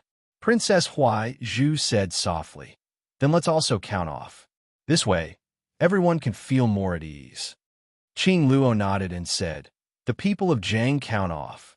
Everyone, remember the number you reported this time. Wait for the count off at any time." When the Jiang soldiers finished counting off at 114, the crowd froze for as long as a minute. The group of northernmost soldiers seemed to have exploded, all talking at once. Just now, they reported 114 people. Didn't they say there were a total of 115 people? That's right. I heard it very clearly. That's what they said. They're missing one, right? They're missing one. Hurry and check. Princess Huaizhu didn't understand at first, but after hearing everyone's words, her hair stood on end. Qing Luo's small face was pale with fright, and he couldn't stop asking in a trembling voice, "PR Princess, what do we do now?" "Count off again." 1, 2. The Jiang soldiers quickly finished counting off. This time it was even worse. There was no more after counting off at 113. Another one is missing. Another one is missing? Everyone started to panic, especially the Jiang soldiers at the very back of the group. In their panic, they suddenly screamed and madly ran forward, knocking down several people in succession. Mou coldly said, "Don't panic. Stand in your own positions. Take out all the light tools you can use." Dim rays of light appeared one after another in the fog. Jolin whispered, "This situation isn't right. Should we put them into storage talismans to hide? If they can't even survive such a small setback, how can they become a true hero?" Moi whispered back. Xiaolin raised his head to look at him. Amidst the dark mist, he could see that his bright black eyes were shining with starry light. The little girl curled her lips and secretly complained, "What a man! Keep moving forward." "Don't panic," Steam Bun said loudly. There's someone in the fog." At the back of the group, among the Jiang soldiers, someone suddenly shouted in a trembling voice. "It's not a person at all. It's a ghost. Ah, it's flying too fast. We can't see it clearly. Don't push and shove. You're pushing and shoving the princess." Qing Luo anxiously roared. He put one hand in front of Princess Huaizhu, protecting her as they retreated. "Careful," Mou exclaimed in a low voice. She raised her hand and sent out a stream of divine power, blocking something that suddenly flew in front of Jolin with a clang. Jolin's eyes were sharp. He immediately saw what was flying over. "It's a flying claw." The little girl tugged at Mou's clothes. She suddenly realized. The other party used this flying claw to catch people. Through the thick fog, visibility was extremely low. It was simply too easy to use a flying claw to drag away a few people from the back of the group without anyone noticing. "Outrageous!" Steamed Bun shouted angrily. "Who's playing tricks here? Come out." Chapter 5772. All of a sudden, a large amount of white medicinal powder was sprinkled in front of everyone. Jolin stuffed a pill into Mou's hand and used a thick scarf to cover her mouth and nose. She said in a low, muffled voice, "Those who come don't come with good intentions." Suddenly, she felt a claw grab her from behind, and her body flew backward involuntarily. Mou reacted quickly and grabbed Jolin's arm. A huge force came from the depths of the dense fog, and even she was pulled over. "Your Highness!" Bodyguard Steam Bun was shocked and hurriedly shot out. He saw His Highness pulling second Miss Qiao, and the two of them were pulled into the depths of the forest by hooks. Xiaolin suddenly felt her body lighten as she was hugged by Mou. She instinctively reached out and wrapped her arms around his neck as she looked around her surroundings. But she saw that the fog where they were standing was even thicker than before. A small building faintly stood in the depths of the fog, and the two of them couldn't see it clearly with their eyesight. Jolin wasn't very nervous, and she looked into the distance curiously. She saw a black shadow slide past their eyes with a whoosh. Mou put her down and tightly held her small hand. He said in a low voice, "Be careful," pretending to be mysterious. Jolin pursed her lips and suddenly took out a fire spirit talisman, throwing it in the direction the black shadow had suddenly rushed out. Boom! A bright flame lit up. The bright flame suddenly scattered the fog in front of them, illuminating the black shadow in front of them. That thing roared and turned its face around. The two of them saw that half of its face was scorched and blackened, and only one eye was left, looking at them with a sinister expression. A corpse puppet? Without another word, Jolin threw out another 4 or 5 talismans, encircling the man with half a black face. This half-human, half-ghost thing roared several times and dashed left and right among the 4 or 5 confinement talismans, baring its fangs and brandishing its claws as it roared angrily at the two of them. Mou rushed forward, and with a flash of his sword, he picked up several red-hot branches and threw them at the strange person. Although that person's movements weren't very agile, he actually knew how to dodge the fire. However, his movements weren't coordinated enough. His left foot tripped over his right foot, and he fell to the ground. Mou raised her hand and threw out a flying sword, which nailed the man's palm to the ground with a whoosh. Jolin was just about to run forward when Black Jade pulled him back. "Don't be so rash." Jolin turned around and glared at him a few times. He wanted to retort, but then he saw the strange man, who had been nailed to the ground by the flying sword, pull his hand forcefully and jump up. Ignoring the pain of having half of his hand cut off, the strange man clutched his severed hand and hurriedly fled. Jolin couldn't help but stare blankly for a moment before he muttered in a low voice, "I wonder if it's a human or a corpse puppet. Escape quite quickly. He can't have escaped far. His lair should be up ahead." Mou turned and nodded at Shaolin. "Let's go and take a look." Jolin lowered his head and saw that his hand had been held in that fellow's hand the entire time, and he hadn't let go even now.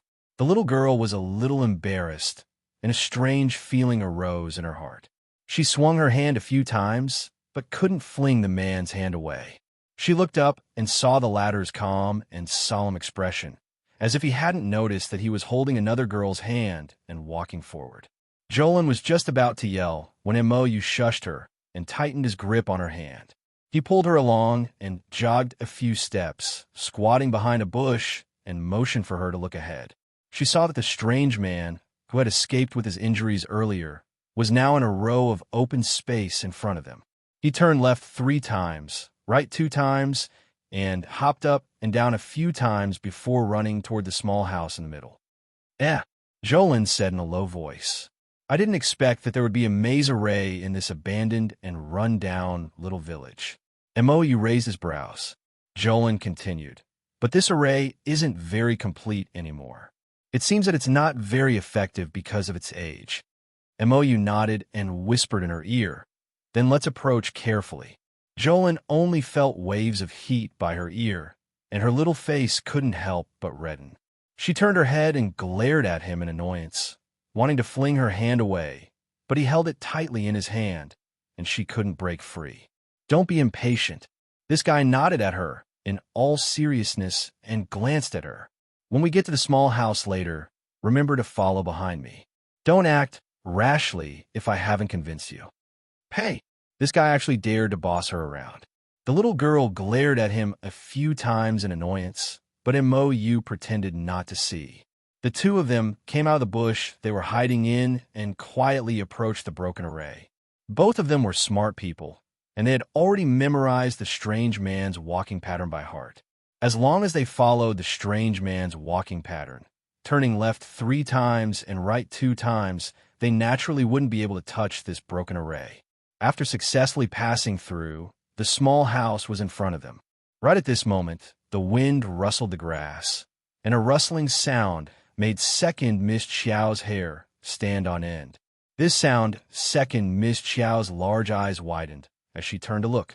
She saw a huge python more than 3 meters long, raising its sinister snake head, coming out from behind the small house. At this moment, it was spitting out its scarlet tongue, and its inverted triangular eyes stared fixedly at the two of them. "Oh my God, it's a disgusting snake." Second Miss Qiao forced herself to calm down, but her body couldn't help but squeeze closer to Mou. Mou, who was carefully sizing up the python head, suddenly felt something and lowered his head to take a look. He saw that almost half of the little girl's body was in his embrace, and her expression was so nervous that he couldn't help but find it funny. "Didn't you have a lot of fun playing with that little white snake by sister-in-law's side? How can that be the same?" The little white snake's eyes were big and cute, and the python in front of them was covered in black and swarthy skin. There was no comparison at all. The most important point was that this python didn't look like a good person, and it was probably going to attack them. "You go." Shaolin pushed Mou and stuck her small head out from behind him, looking at the python head with disdain. Compared to the little white snake's appearance, it was on a completely different level. Mou curled his lips in amusement, and his eyes suddenly turned cold as he reached out to release a huge beast. Roar! The fire dragon's hard claws hit a rock, and it was like crushing a row of tofu. "Ah, when did you contract a sacred beast?" Shaolin exclaimed in hindsight. Holy shit, this guy was really good at hiding. He didn't summon any beasts along the way, and she only found out now that this guy still had such a trick up his sleeve. Mou blinked innocently. "You didn't ask. That 4-tailed eagle that's always by your side isn't your contracted beast." "It isn't. I used sister-in-law's summoning talisman to play with it." Shaolin raised her hand and knocked his big head. "Brother-in-law caught this sacred beast for you. If the python could speak now, it would probably greet 18 generations of Mou's ancestors." Chapter 5773. It had been the lower star region for so long, and it had finally evolved into a spirit snake. Now that the other party had suddenly summoned a sacred fire-swallowing dragon, what was he trying to do? Could the lower star region allow such a thing to exist? Was that old heavenly Tao dead or crippled? Why didn't he show up and say something fair? Roar! A mouthful of angry flames sprayed onto the giant python's coiled body. The giant python didn't even have time to escape before it was completely ignited by that mouthful of angry flames. It hissed and fell to the ground, rolling back and forth. Black Jade pulled little Lin back a few steps and watched coldly as the python's tail rubbed against each other, causing dust to fly everywhere. Jolin couldn't help but shake her head. Sigh. Why didn't it just live properly? Why did it have to come out and scare people? Roar. After a roar, the strange person they had seen before suddenly jumped down from the second floor of the small building. He held a broom in his hand and was using all his might to hit the python's body. Unfortunately, how could the sacred beast's dragon flames be extinguished so easily? No matter how he hit it, the ignited flames still mercilessly swallowed up the python's body inch by inch. In just a moment, the giant python was swallowed by the flames. The strange person roared and suddenly turned his head. His single eye glowed with an eerie cold light as he glared at her and Black Jade. You were the one who provoked us first. You can't blame others. Jolin sneered and said calmly, if this strange person hadn't secretly used a grappling hook to catch people in their team and release the python to bite them, how could they have easily dealt with the python? Now, he was still glaring at them with such a hateful gaze, as if they had done something wrong. What a joke. A faint longsword appeared in Black Jade's hand. There's no need to say anything to him. Look at him. He should be a half-mutated corpse puppet. But for some reason, he seems to have retained a trace of human consciousness. Kill him. As soon as Black Jade finished speaking, the fire-breathing dragon swiped its claw in the direction of the strange person. Black Jade waved her hand and flew in front of the giant dragon. Leave it to me. With that, she recalled the fire-breathing dragon. The longsword flew, and in a breath, it was already in front of the strange person. Clang! The sword landed on the strange man's skin, as if it had cut through a thin layer of metal. Shaolin blinked and ran closer to see that the two of them had quickly exchanged dozens of blows. It was obvious that the strange man was being forced back by MOU. Go in and take a look. MOU gestured towards the small building. Jolin nodded in understanding. In a flash, he slipped past the two and went straight to the small building. This move seemed to have angered the eccentric. Jolin heard an angry roar coming from behind him, but it quickly stopped. Shaolin turned around and saw half of the strange man's scorched and blackened face contorting in pain. His only eye was staring straight at her. Jolin didn't care how vicious his gaze was and flew straight into the small building. Then, he heard a low growl. Jolin's arm was covered with a layer of water spirit barrier, and he raised his arm to block the attack. Clang! The opponent's claws, which were as hard as iron, knocked against her water spiritual barrier, but were quickly blocked. Jolin turned to look, and her scalp was about to explode. She saw a ghastly zombie standing behind her, swaying. Its face was covered with rotten flesh, and it was impossible to see what it looked like. Judging from its shape, it seemed to be a woman. Its entire body was in tatters, and rags hung on its body. One of its arms was twisted in an abnormal way because of the recoil from Jolin's water spiritual barrier. Jolin took a deep breath and subconsciously took 2 steps back. It wasn't that she was afraid of this high-level zombie in front of her. It was just that this zombie emitted a rotten stench, and it was too pungent. She subconsciously wanted to run as far away as possible. It would be best if she didn't smell it. The female zombie roared and pounced in Jolin's direction again. Jolin was prepared this time, so she wouldn't let her hit her body. As the female zombie pounced, Jolin dodged to the side, and at the same time, threw out a spiritual energy ball. The spiritual energy hit the zombie's face and exploded. After a huge tremor, The strange man's shrill roar came from outside. There was a loud boom. Jolin turned to look and saw that Ink Jade had kicked the strange man in through the door. He rolled like a gourd and hit the leg of the table, and then the short cabinet on the opposite side. The things on top of the short cabinet were all thrown down. Half of the cabinet smashed onto the strange man's body. The air froze for a moment, and all sound came to a complete halt. Shaolin looked at the dying strange man on the ground under the short cabinet with a serious expression. He then turned to look at the female corpse puppet whose head had been blasted away by the explosion of the spirit energy ball. Naturally, he killed the female corpse puppet by blasting its head open with brute force. It was completely dead, and there was no possibility of resurrection. Jolin looked disgusted and moved closer to Ink Jade, who was walking over quickly. Ink Jade's expression was also very unpleasant. I didn't expect there to be a female zombie hiding in here. How are you? Have you been attacked? No. Jolin's expression was sour, and she waved her little hand hard. The smell is too bad. Let's get out quickly. Wait. Ink Jade grabbed her hand.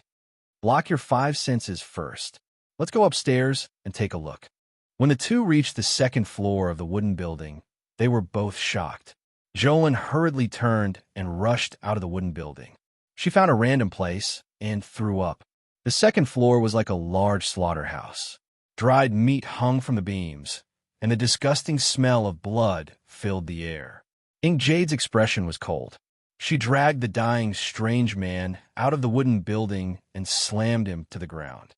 After a dull thud, the strange man struggled to raise his head and stared at the two of them coldly.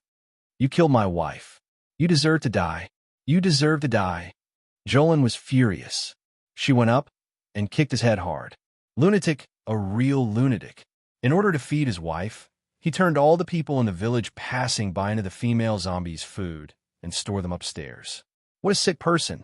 Moreover, in order to capture these rations, this half-human, half-ghost thing even designed something like a hook lock. It could directly drag people through the fog and capture them effortlessly.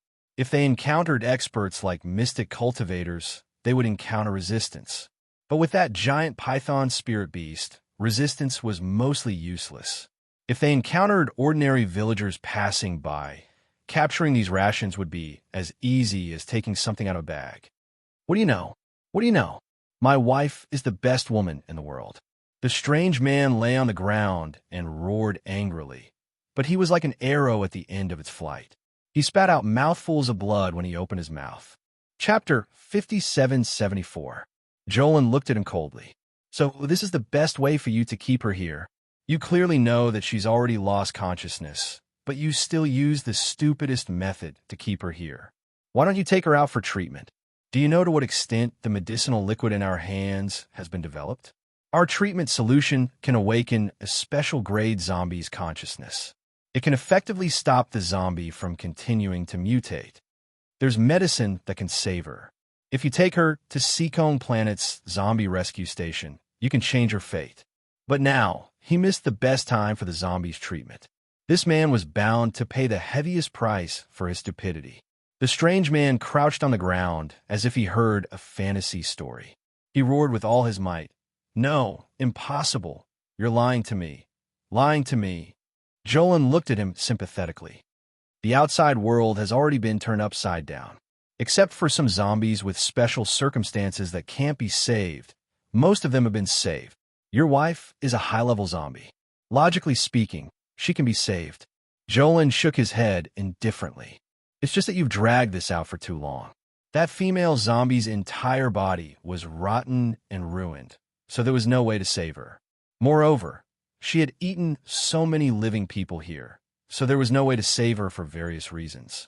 That was why Jolin said that it was this strange man's arrogance and stupidity that ruined the female zombie. Moyu glanced coolly at the strange man and said to Jolin, "Why do you have to talk so much nonsense with him?" He was already a dead person anyway, so there was no need to say so much. Everyone had to walk their own path. This strange man had chosen to hide in the undead village and capture ordinary people to raise his wife. His brain was quite nimble, and he even knew to use the ghost village shrouded in fog as bait to wreak havoc here for a while. Jolin sighed at him and nodded. Send him on his way. It'll be a family reunion. That strange man actually started snickering when he heard that. His eyes were filled with fury as he stared fixedly at Jolin and Mou. I won't let you off even if I become a ghost. There was a light smack. An arrow was nailed into that person's heart without any explanation. He didn't even let him finish speaking before he sent him on his way. Jolin shook his head helplessly. He had clearly done something wrong, yet he still wanted to vent his hatred on others. It was truly laughable. They weren't afraid of living people, but how could they be afraid of a dead ghost? The two of them simply set fire to the wooden building and burned it to the ground. As the flames soared into the sky, it naturally attracted the secret guards and the others to search for it. By the time they found it, the wooden building had already turned into ashes.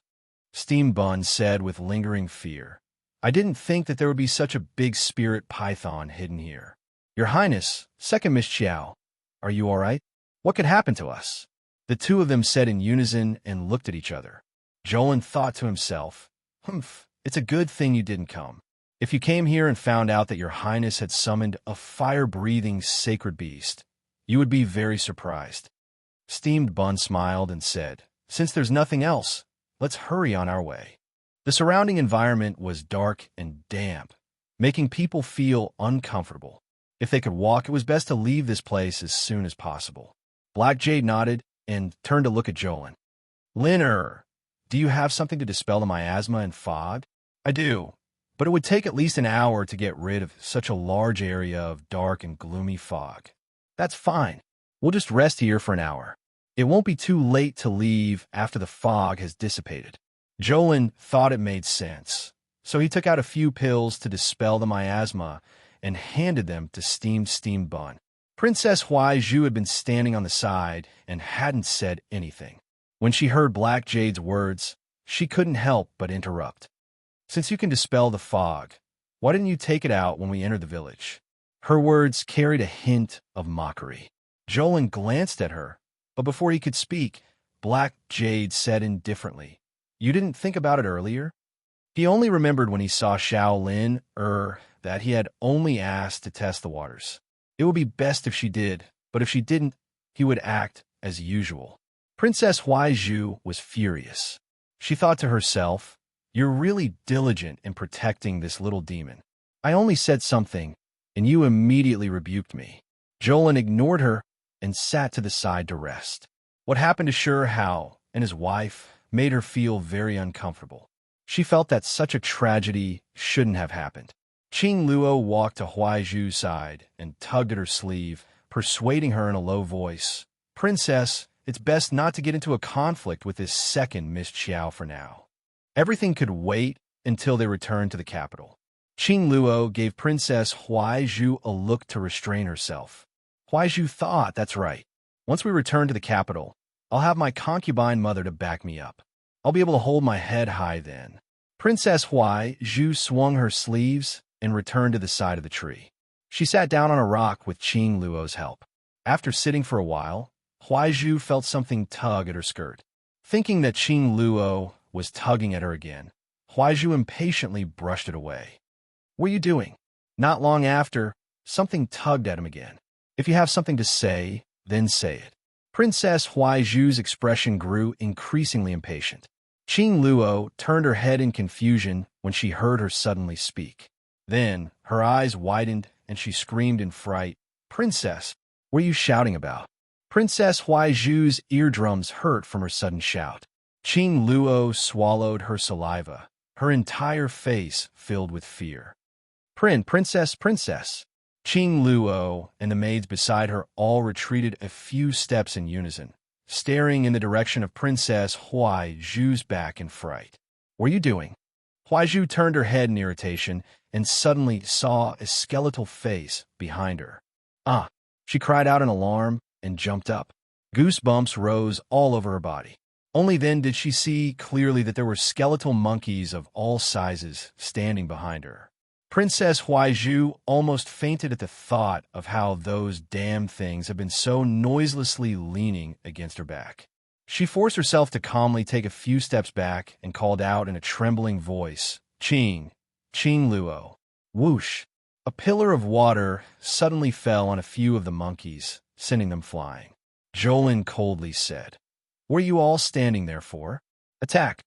With this order, the petrified crowd immediately came to their senses. They released their mystic energy and spiritual energy and launched a long-range attack at the skeletal monkeys. Chapter 5775. The skeleton monkeys jumped up in groups and climbed onto the maids of the Horde Kingdom, tearing them apart. Some maids screamed in horror as they rolled on the ground. Their heads were smashed open by the monkeys' punches and kicks. These monkeys were actually not strong, but they looked a little scary. Everyone was caught off guard, and several people fell into their hands. When they reacted, they saw the maids of the Horde Kingdom being dragged into the forest by the monkeys, squeaking and screaming.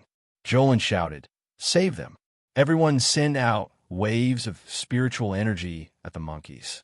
Qing Luo supported Princess Huai Zhu and retreated, her face turning green. She stuttered, "Why are there so many damn things here? The fog in this forest is thick. There's nothing here." Jolin felt that this maid was very strange. Everyone who was standing here more or less had a bit of profound strength. When faced with danger, wouldn't they be able to resist, hiding at the side and waiting for help? If they were not rescued in time, would they be dragged into the depths of the fog and eaten by the monkeys like those maids who had been captured? These zombified monkeys were extremely strong. They attacked them in groups of a dozen or so. Although their attacks were not very strong, they had the advantage in numbers. Jolin glanced over and saw that there were skulls and monkey heads everywhere. There were at least 1,000 of them. "Let's go," Black Jade ordered, and everyone followed him into the dense fog. Along the way, they slaughtered many skeleton monkeys, but their ears were filled with the screams of the Horde Kingdom's maids. Everyone could not help but shake their heads. They only told them to keep up and did not bother with them. In the face of danger, whose life was not more important? At least, Black Jade was unwilling to lose his subordinates for these idiots. Fortunately, these monkeys only looked scary in numbers. In reality, they only knew how to throw and beat, which was not enough for the many mystic and spiritual cultivators. Everyone fought as they moved forward. Soon, they were out of the encirclement of the skeleton monkeys and saw the village entrance in the distance. Black Jade subconsciously grabbed Jolin's hand and pulled him out of the village. Princess Huai Zhu was surrounded by people. She ran until she was out of breath and could not help but clutch her chest and gasp for air. Jolin looked back and couldn't help but shake his head. It was fine if he had a poor foundation in martial arts, but if he couldn't even run for his life, then what kind of future would he have? Her elder sister had once told her that if her cultivation wasn't as good as others, she should at least have the ability to escape and some self-defense skills. This Princess Huai Zhu was probably too well protected by the Hoarding Kingdom. She was clearly a mystic cultivator, but she couldn't even kill a low-end zombie. She would only cry and scream when she saw something that had mutated. If she lost her princess status, she would be a piece of trash that anyone could crush with a single finger. Mou couldn't help but laugh when he saw her shaking her head repeatedly. What happened? If you have something to say it. Nothing. Jolin was just a little emotional. Tell me about it. Mou held her little hand and quickly walked forward. The village entrance is right in front. It should be fine. I just felt that I should come out to broaden my horizons. There are really all kinds of people out there, Jolin said, pursing her lips. Mou couldn't help but laugh. You just don't like that princess. There's nothing to like about her. Jolin shook her head. There were two types of people who had nothing to do with each other to begin with. After returning to the capital, they went their separate ways, so there was no need for her to dislike her. The daughters of the wealthy families in the capital are also like that. Mou also pursed her lips and said, they're so delicate that it's like they'll immediately die if they carry a bag of rice. Jolin couldn't help but laugh out loud. Don't worry. Which of those noble ladies in the capital hasn't been pranked by my sister before? Now that my sister is back, they'll probably take a detour when they see my sister. Mou couldn't help but laugh out loud when she recalled those past events. Thinking about it, she really felt aggrieved for her old father. Back then, every time the officials were invited to a banquet, as long as the crown princess attended, there would be no good banquets and no good gatherings. In the end, when the officials saw the young crown princess, their hair would stand on end. I remember that group of people later said that every time before attending a palace banquet, they had to stay at home and eat 2 buns before going. Otherwise, they wouldn't be able to eat their fill. Jolin laughed out loud. That's right. After 3 rounds of drinking, there's bound to be trouble. There'll definitely be someone who doesn't have eyes to provoke my sister. Her sister wasn't a pushover. She would hit whoever came, and hit both pairs. The 2 of them chatted about interesting things, and Shaolin, danced in front of them. Huaizhu, who was surrounded in a circle, was filled with disgust. She glared at their backs and said sourly, "How can there be so much to talk about?" The 2 of them had endless things to talk about when they were together. They talked about all sorts of things that had happened in the past. She really didn't know what to talk about. "Ah, princess, be careful." A maidservant cried out in alarm. Suddenly, a monkey that had escaped the net jumped down from above their heads. A skeletal face was about to press against Huaizhu's neck. Huaizhu was so frightened that she screamed again and again. She pushed the maidservant who had warned her over and into the monkey's arms. The skeleton then punched down, immediately smashing the pitiful palace maidservant's head. When everyone saw red and white fall down, they were so frightened that they pissed their pants and fled in all directions. Huaizhu scrambled forward, screaming as she ran, "Your Highness, Your Highness." Mo, and Jolin were just talking about interesting things when they turned around while holding hands. They saw her running towards them in a sorry state with her hair disheveled and tear-stained face. Behind her, there was also a skeleton monkey covered in human blood, chasing after her relentlessly. "How dare you!" Imperial bodyguard Steamed Bun stepped forward and pulled out his sword to block in front of the disheveled Huaizhu. The sword in his hand fell, and the skeletal monkey's large head was chopped off by Imperial bodyguard Steamed Bun. It rolled to the side and never moved again. Huaizhu looked as if she was scared stiff. She knelt on the ground with a plop, her entire body so soft that she couldn't even get up. Jolin couldn't help but mutter, "Trash." It wasn't that Jolin looked down on those with low mystic strength, but this Princess Huaizhu, from the inside out, including her heart, was crippled. If she hadn't pushed that palace maidservant to block the skeletal monkey, how could she have died? She only needed to send out a burst of mystic energy to send the skeletal monkey flying. However, she didn't. She could only scream and push her subordinates to their deaths. He really couldn't understand why those idiots by her side still followed her. This person didn't care about the lives of the people around her at all. Probably in her eyes, these palace maidservants were as lowly as grass. It was their good fortune to be able to sacrifice their lives for the princess. Jolin's eyes flashed with a trace of sternness. Chapter 5776. It's such a waste of rice and grain. Hearing this, Mo couldn't help but laugh. He lowered his head and glanced at her. "Let's go."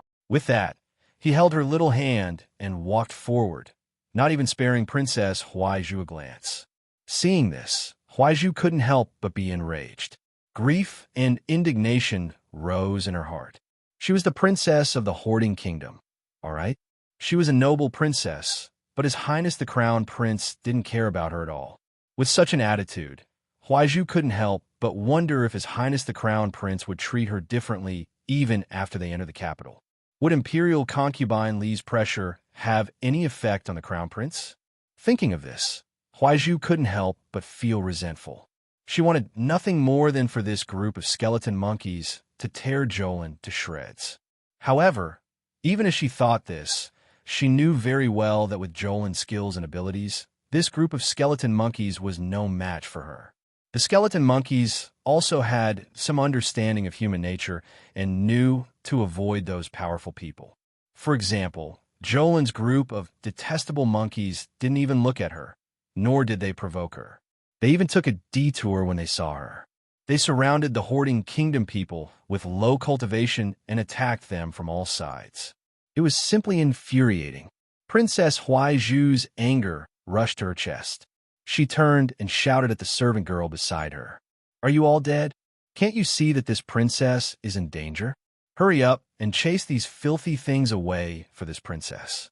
Don't let them touch me, you trash. Princess Wai Zhu was running wildly. In a moment of carelessness, she tripped over a rock and fell to the ground. She hurriedly reached out and grabbed Qing Luo.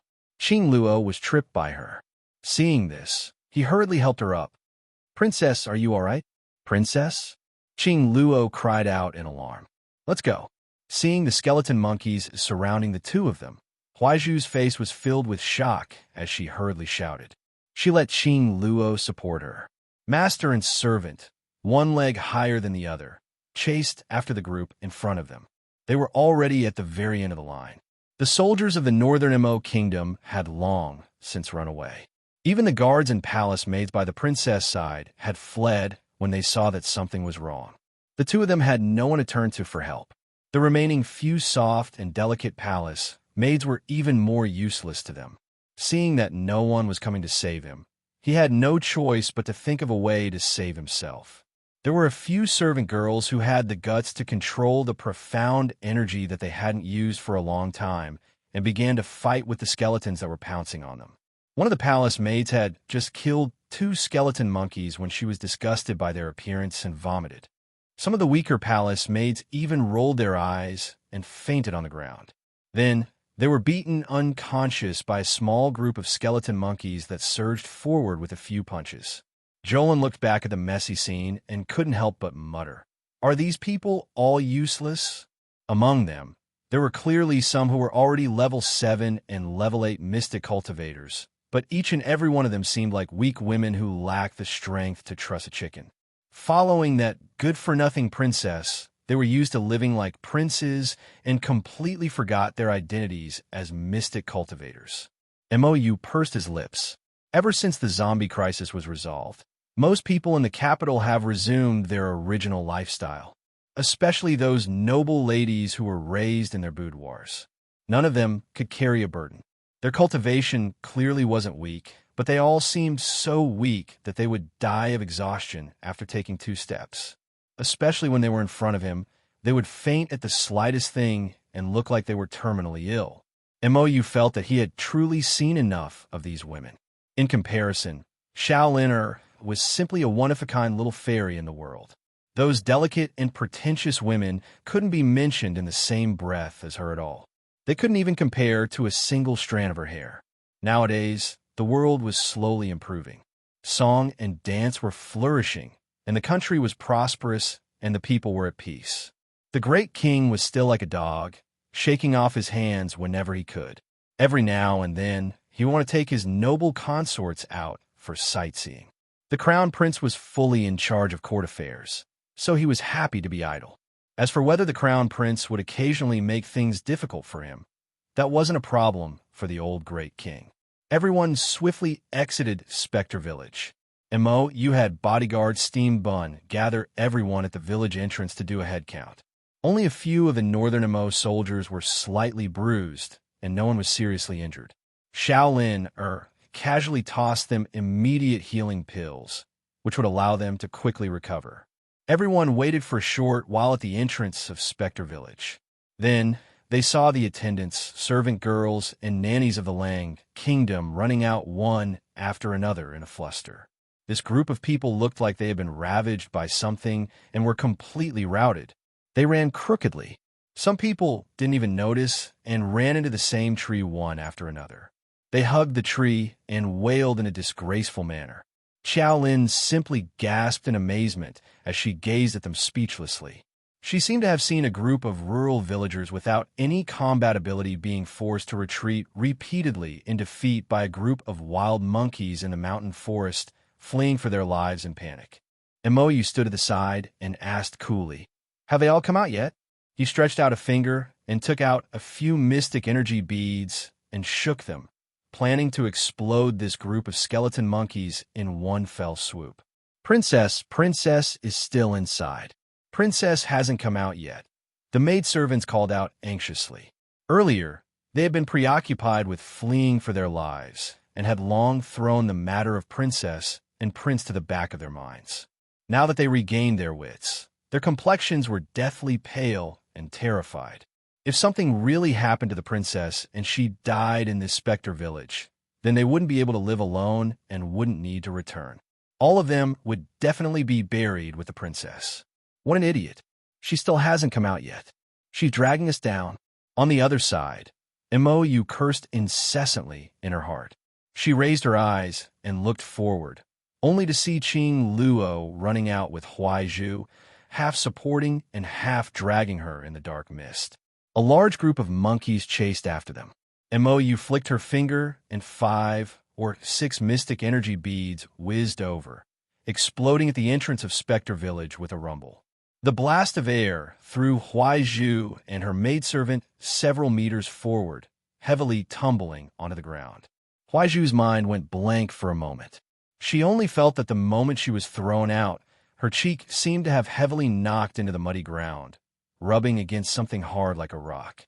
Half of her face hurt, and she could only cry out, "Ouch, ouch, ouch," as she sprawled on the ground. The maidservants hurriedly surrounded her and helped her up in a flurry, repeatedly calling out, "Princess, princess." Huaizhu's heart was filled with anger. When she saw the people in front of her, she immediately recognized them. They were the people who had abandoned her in the face of disaster and ran off alone. A few heavy slaps came flying over. Huaizhu shouted angrily, "Heartless dogs, I'll deal with you guys when we get back." Chapter 5777. The maidservants did not dare to retort. They lowered their heads and allowed Princess Huaizhu to slap them. Naturally, they did not dare to make a sound and could only bear it silently. Princess Huaizhu glared at them fiercely and said coldly, "Why aren't you helping me walk?" Her face hurt so much that she did not even know how her face was now. She was anxious and panicked. She really wanted to look in a mirror right now to see how her face was.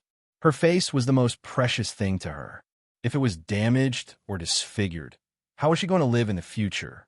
The maidservants scrambled to support her. When they caught up with Mou and the others, they all looked very disheveled and their faces were swollen. Jolin glanced at them and shook her head speechlessly. In the end, she did not say anything. Princess Huaizhu was getting worse and worse. At first, Jolin thought that she was arrogant because she was a princess. But after interacting with her, she found that she was not only arrogant for no reason, but also extremely selfish. Oh, right. She seemed to be a little narrow-minded, especially when she saw Mou speaking to her nicely. The jealousy in her eyes looked like it was about to erupt. Don't think that Shaolin did not understand her gaze. It was an extremely angry and hateful gaze. It was really baffling. Given her and Mou's life-and-death friendship, even 100 Huaizhu could not compare to it. After all, she and Mou had been friends for many years. When Mou and I were training in the army camp, that Princess Huaizhu was cooling off somewhere. Jolin also felt that the more she looked at Princess Huaizhu, the more she disliked her. She was ridiculous and pretentious. No matter how she looked at it, she felt that she was not worthy of Mou. Although Mou was usually a little unreliable, when he was reliable, he was really reliable. Jolin turned around and saw Mou instructing Guard Steambun in a low voice to inform the local guards to come and clean up the battlefield in Ghost Village. His instructions were meticulous and well-organized. It seemed that Mou had really matured over the years. Mou turned around and saw Shaolin staring at him with a gratified expression, as if she was looking at a child who had grown up. Mou couldn't help but be amused and annoyed. She stepped forward and held her hand, asking, "What's wrong? Did you suddenly realize that this prince is extremely handsome and is one of a kind in this world?" Shaolin rolled her eyes at the sky. "That might not be the case. As far as I know, there are a bunch of people around my sister who are better looking than you. Don't be fooled by how soft the 7 flowers were. They were a flock of orioles and swallows. They looked very good and were comparable to Mou. Mou snorted and continued to boast. "I'm actually not that bad compared to my big brother. My big brother is very handsome, and I'm also very handsome." The two of them chatted and laughed as they summoned a flying beast. They soared into the air and sat on it. Once they left the Spectre Village, which was filled with fog, they could take the flying beasts and speed up their return to the capital. Shaoliner patrolled the properties all the way back and took a big detour. By the time their group returned to the outskirts of the Mo Kingdom capital, it was already 10 days later. Along the way, Princess Huaizhu didn't like anything she saw, especially when she saw Mou and Xiao Lin interacting like a couple, chatting and joking with each other along the way. She was so angry that her liver ached. The two of them were so familiar with each other that other people simply couldn't interfere. Huaizhu couldn't vent her anger. Now that the Mo Kingdom capital was right in front of her eyes, she couldn't help but feel invigorated. Returning to the Mo Kingdom capital meant that she had found a sense of belonging. No matter what happened, she still had her aunt, which was better than her coming alone. At that time, with her aunt backing her up, she would definitely think of a way to teach Xiao Lin a lesson. Along the way, she was simply about to be angered to death by this Xiao Lin. Relying on His Highness the Crown Prince's favor, she flaunted her prowess in front of her all day long. She would let her know who was the true proud daughter of heaven. A little lass who came from some mountain village actually dared to steal her, Princess Huaizhu's man. She simply didn't know what was good for her. On the outskirts of the Mo Kingdom capital, Mou and Xiao Lin were mounted on a horse by themselves. Slowing down, they leisurely rode in the direction of the Mo Kingdom capital.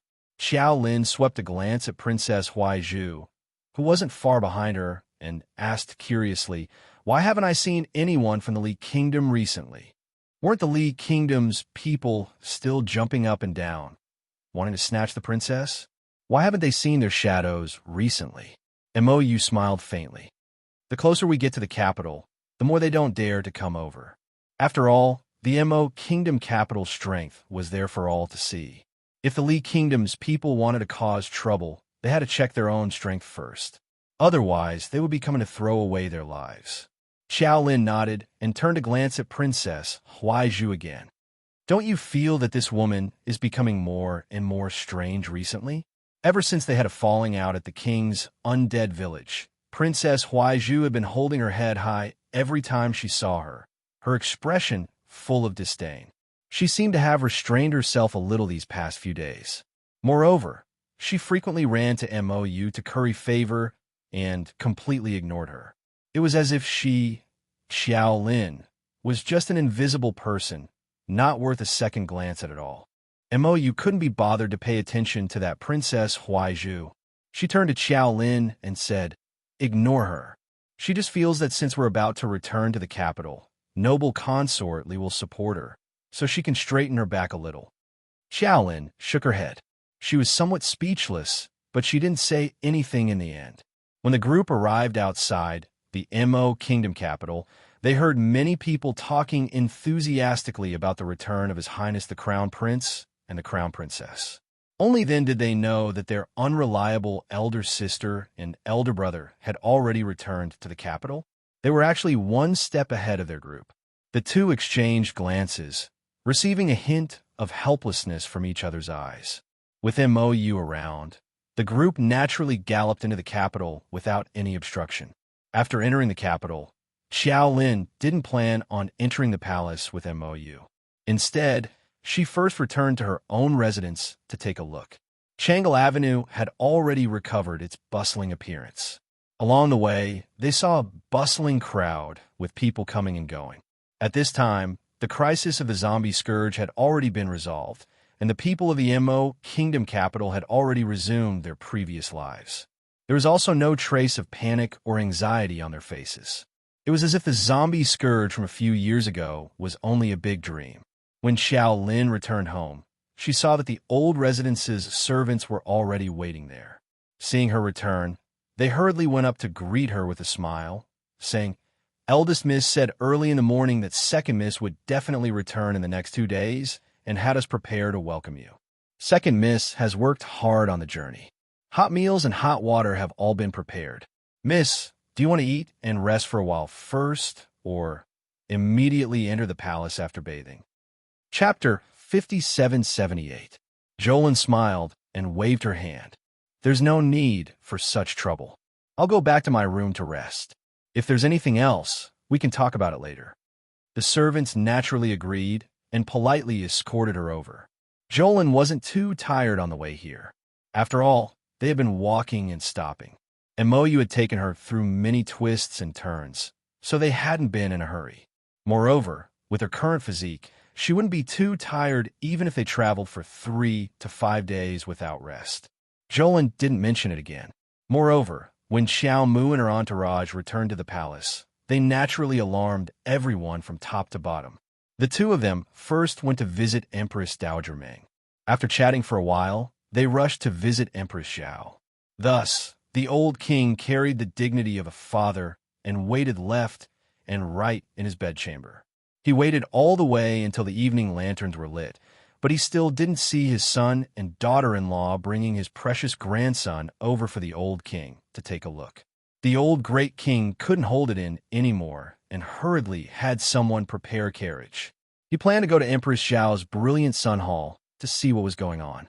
He didn't expect that as soon as he stepped out of the door, he would see a group of carriages with beaded curtains and luxurious canopies approaching. Imperial concubine Li from Pearl Flower Palace gracefully got off the carriage and bowed to the old great king. She said in a delicate voice, "Greetings to the great king." The old great king's eyes narrowed into a straight line. "Beloved concubine, why are you here?" This concubine heard that the former crown prince and crown princess have returned to the palace. "I thought I should come and see them." As she spoke, a trace of surprise appeared in her eyes. "What? The couple didn't come to visit the great king?" The old great king coughed lightly, a trace of embarrassment appearing on his face. She really touched a sore spot. Imperial concubine covered her mouth with a cloud-embroidered handkerchief and revealed a shocked expression. This concubine has also heard of the former crown prince and crown princess behavior. Rumor has it that those two are very powerful people. Who would have thought that even the great king would not be taken seriously? When the old great king heard this, he was immediately displeased. Usually, imperial concubine was soft and gentle, but today, she actually slandered his son and daughter-in-law in front of him. The old king expressed that these words were extremely unpleasant to hear, and his countenance immediately sank. Li Ruiying had a smug look on her face. She thought that the great king had been moved by her words and had developed a grudge against the former crown prince and the crown princess. Unexpectedly, the great king flicked his sleeves and stepped onto the carriage. He angrily said, "Set off, we're going to the brilliant sun hall." He actually swaggered off just like that, ignoring her completely. Li Ruiying was dumbfounded. She had never seen the great king drag her here without saying more than a few words. Was the great king angry at her? Imperial concubine Li was so angry that her steps swayed slightly. A middle-aged palace maid beside her hurriedly reached out to support her. She sighed and advised, "Your Highness, didn't this servant already tell you that the great king's love for his son is obvious to all? It's truly unwise for you to slander those two in front of the great king. Those two have prominent statuses now, so it's best to befriend them. Even if we don't become friends, there's no need to become enemies." Li Ruiying secretly clenched the silk scarf, anger welling up in her heart. The great king wouldn't have treated me like this before. Now he's actually abandoning me here for the sake of an adopted son? That middle-aged palace maid hurriedly advised, "Your Highness, the great king is kind-hearted and spoils his children. It's not like you don't know this. Previously, when you went against the crown prince, didn't you also suffer losses time and time again? Why do you have to feel sorry for yourself? You clearly know that the great king has this kind of personality, but you insist on enraging him. Your Highness, this servant has already told you that the most important thing for you right now is to have a son of your own. Only then can you truly gain a foothold in the inner palace. You're still so young. There's still plenty of time in the future." But Li Ruiying still felt disgruntled. "You also saw just now how miserable my Huaizhu was because of them. The crown prince completely disregards me." The middle-aged palace maid advised, "The crown prince is powerful, and the court is impregnable. Why does your Highness want to strike a stone with an egg?" In this servant's opinion, there are many heroes and talents in Northern MO, and there are also many young talents. Why does your highness insist on tying Princess Huaizhu to the crown prince? If the crown prince has no intention of marrying the princess, who can force him? With the great king's love for his son and Empress Zhao's ability to protect her, your highness, it's best if you don't shift your thoughts to the crown prince's marriage. How is my Huaizhu very inferior? Could it be that she isn't worthy of Northern Prince Mo? The more Li Ruiying spoke, the angrier she became. She gritted her teeth and said, "You also saw it just now?" Fortunately, the bones on Huaizhu's face were not injured. Just the small wounds on her face will take at least half a month to completely heal. The crown prince went to pick up Huaizhu, and the two of them came back together. This should have been a matter of course. But that former crown princess' younger sister interfered. They want to snatch him from me. Your highness. The middle-aged palace maid turned to look in alarm and moved to cover her mouth. Your highness, be careful with your words. I just can't tolerate this. Li Ruiying angrily said, "Third aunt, you don't need to advise me. I know what to do next." The middle-aged palace maid named Third Aunt was startled by imperial concubine Li's resolute expression. She opened her mouth and wanted to persuade her again, but she saw imperial concubine Li turn around and board the carriage, coldly ordering, "Go to Brilliant Sun Hall. Your highness, please think thrice before you act." Third Aunt was so anxious that her forehead was covered in sweat. She had a bad premonition in her heart. She felt that her highness noble consort Li was courting death. Now that she was in a Brilliant Sun Hall, it was too obvious that she was looking for trouble. Just now, the great king was already unhappy, but he didn't reprimand her highness noble consort because of their past relationship. Now that her highness noble consort was rushing to her majesty the queen's Brilliant Sun Hall, if she said something excessive, even if the great king didn't punish her, her majesty the queen could punish her on the spot. What was the point of this? Third Aunt was very clear that her highness noble consort Li's stubborn temper was acting up again. Although she hadn't been in the palace for long, she had always been doted on by the great king. Therefore, she was somewhat unable to put herself in her place. Third Aunt had also advised her many times, both overtly and covertly. The great king greatly respected Empress Zhao and was very fond of the current crown prince. If there was no reason, it was best not to provoke him. If there was a problem, it was best to secretly swallow her anger back into her stomach. Besides, Empress Zhao's maternal family was powerful and the crown prince's foundation was solid. He really wasn't someone that an insignificant consort from a foreign country, like her, could contend against. However, her highness noble consort had a stubborn temper. Now that she insisted on standing up for Princess Huaizhu, it could be assumed that today's matter wouldn't be settled peacefully. Third Aunt was on tenterhooks as she followed behind noble consort Li. As she approached the entrance of Brilliant Sun Hall, she opened her mouth, but before she could say anything, she saw noble consort Li walk in with her head held high. Chapter 5779. The Brilliant Sun Hall was filled with laughter. The old great king was holding little Mo Xiao in his arms, grinning from ear to ear. His little grandson was simply a replica of his son when he was young. He was chubby and cute, and the old great king was very fond of him. Greetings to the great king and queen. After Li Ruiying entered, she bowed politely and looked smilingly at Arbor, who was sitting next to the queen and chatting. This is the famous former crown princess, right? Empress Zhao took her daughter-in-law's hand, and her smiling face slowly turned cold. She looked unkindly at the old great king, who was holding his grandson, with a message in her eyes. Look at how unpresentable the bitch you doted on is. No manners. Empress Zhao coldly reprimanded. Why aren't you coming to greet his majesty and her majesty? Li Ruiying gritted her teeth and looked in the direction of the old great king with her watery eyes. As the great king's favorite concubine, she was the concubine mother of the former crown prince and crown princess. Now Empress Zhao didn't give her any face in front of the great king and even asked her to greet the younger generation. Where did this logic come from? Unexpectedly, the great king was playing happily with the little dumpling and didn't even glance at her. Li Ruiying was furious, and her face turned green and white then white and gray, and a trace of hatred flashed through her eyes. Damn it! She had tried many times before, but the great king, who usually doted on her, was as timid as a little mouse in front of Empress Zhao and the Empress Dowager. He wasn't willing to stand up for her at all. Her Majesty, although the former crown prince and crown princess are now the emperor and empress of Shenzhou, aren't they still juniors in front of you? Empress Zhao sneered at her. Of course they are in front of me, but you aren't. This woman, Li Ruiying, rashly barged in her brilliant Sun Hall and still wanted her to give her a good face? Was he still dreaming? The great king couldn't help but cough and say, Imperial concubine, don't be rude. Quickly, greet his majesty and her majesty of the divine land. The old great king kept winking at Li Ruiying, urging her to quickly greet him. He was hinting to Empress Li, you must not seek death. Great king!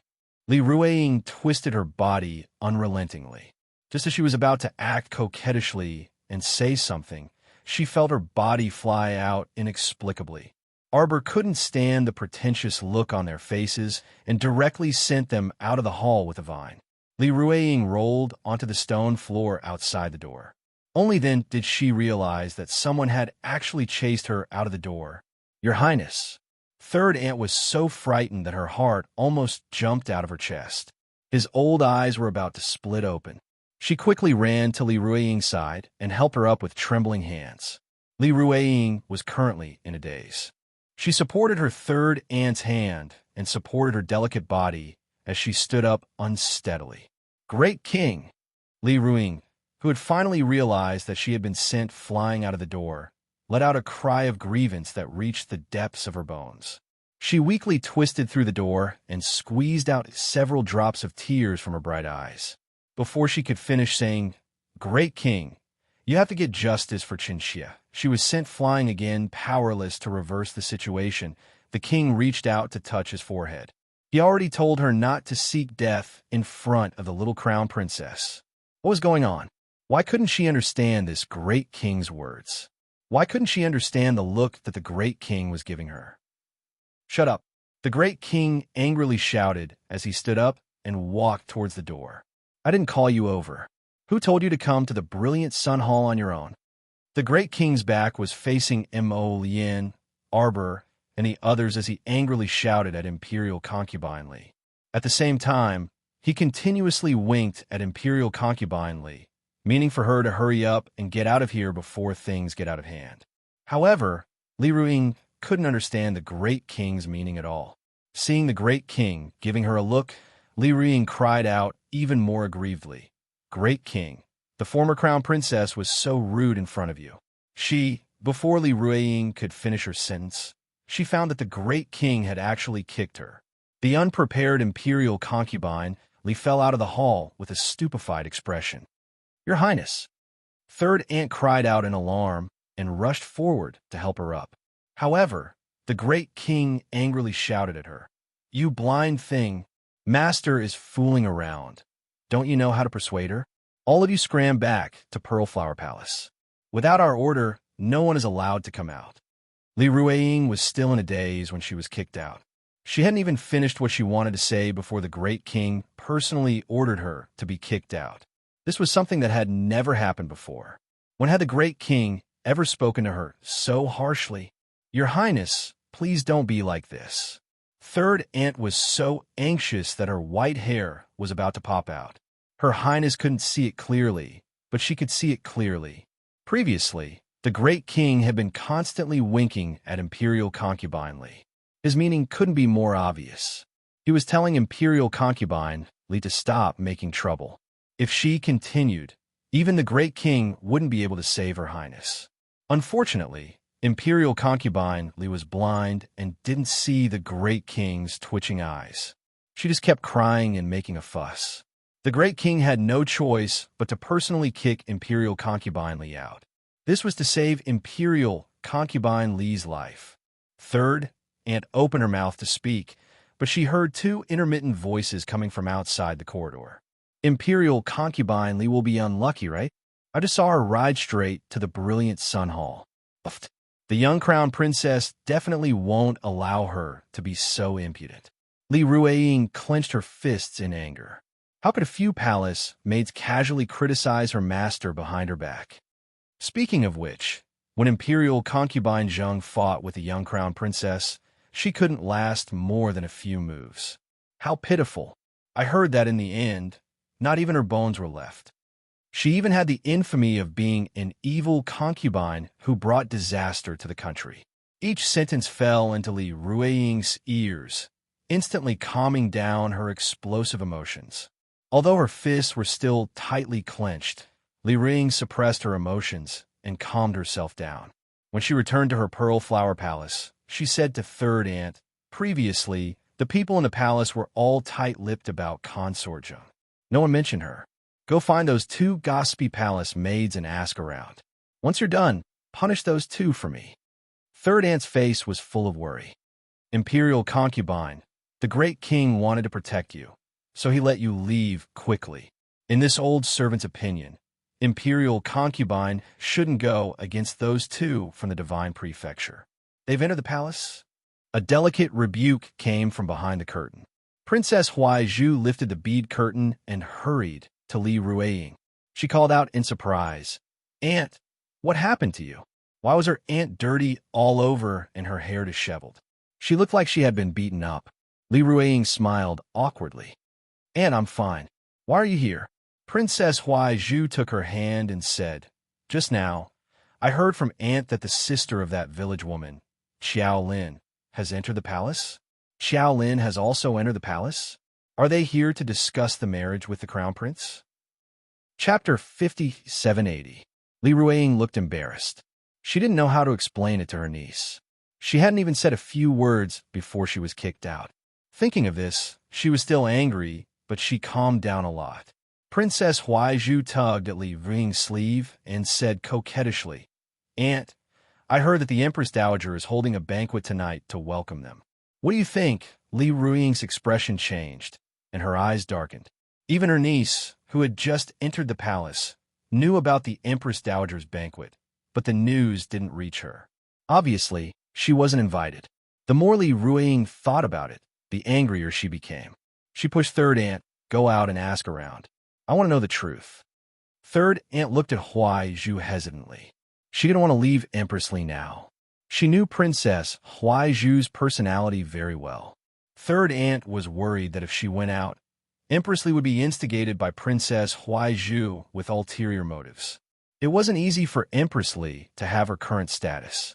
Third Aunt naturally didn't want Empress Li to court death. Third Aunt didn't dare to disobey Li Ruiying's orders. She hurried out to find the 2 maids who had been gossiping and found out everything from them. The 2 maids didn't expect that their conversation would be overheard by Empress Li, who was passing by. They were so scared that they trembled and knelt down to beg for mercy. Third Aunt didn't punish them. She just warned them coldly. "Empress Dowager is kind and will forgive you this time. The next time you talk nonsense, I'll cut off your tongues." The 2 maids cowered and nodded repeatedly. After Third Aunt returned, she reported everything to Li Ruiying and said that she had already punished the 2 maids. Li Ruiying naturally didn't care about the 2 lowly maids. Third Aunt said that they were punished, so she let the matter go. Third Aunt said worriedly, "From the looks of it, even that lofty noble consort Zheng was dealt with by the former crown prince consort. It's clear that the former crown princess is powerful. Your Highness, if it's not necessary, it's best that we don't fight them." Third Aunt advised earnestly. The former crown prince and crown princess are now the honorable emperor and empress of the divine prefecture, so they naturally won't stay on Seacombe planet for long. Just bear with it for now. Once they leave, you won't have to be humble anymore. However, Li Ruiying felt indignant. "You asked me to be patient at every turn, but others may not take us seriously." Huaizhu, who was listening at the side, was already impatient. Now that she heard her aunt say this, she hurriedly nodded and said, "That's right. Moreover, would you believe what others say? How many years has it been since that Consort Zheng incident? How do you know that there's no other reason for her death? Moreover, it is said that the 2 of them are from the divine prefecture and have extremely noble statuses. But who knew if it was true or not? We've never been to the upper 3 prefectures. Isn't that what they say? Third aunt was shocked and looked at Huai Zhu with an unkind gaze. Princess, you're wrong.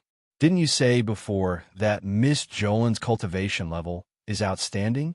Although this old servant's cultivation level is inferior, I at least know how to observe. Those two nobles from the Divine Prefecture are different from ordinary people at first glance. This old servant simply can't sense their cultivation level from their appearance. Aunt, Your Majesty, please reconsider. Third aunt lowered her head and persuaded. Just look at the great king's attitude today. If something really happens, Your Majesty will have to bear all the consequences.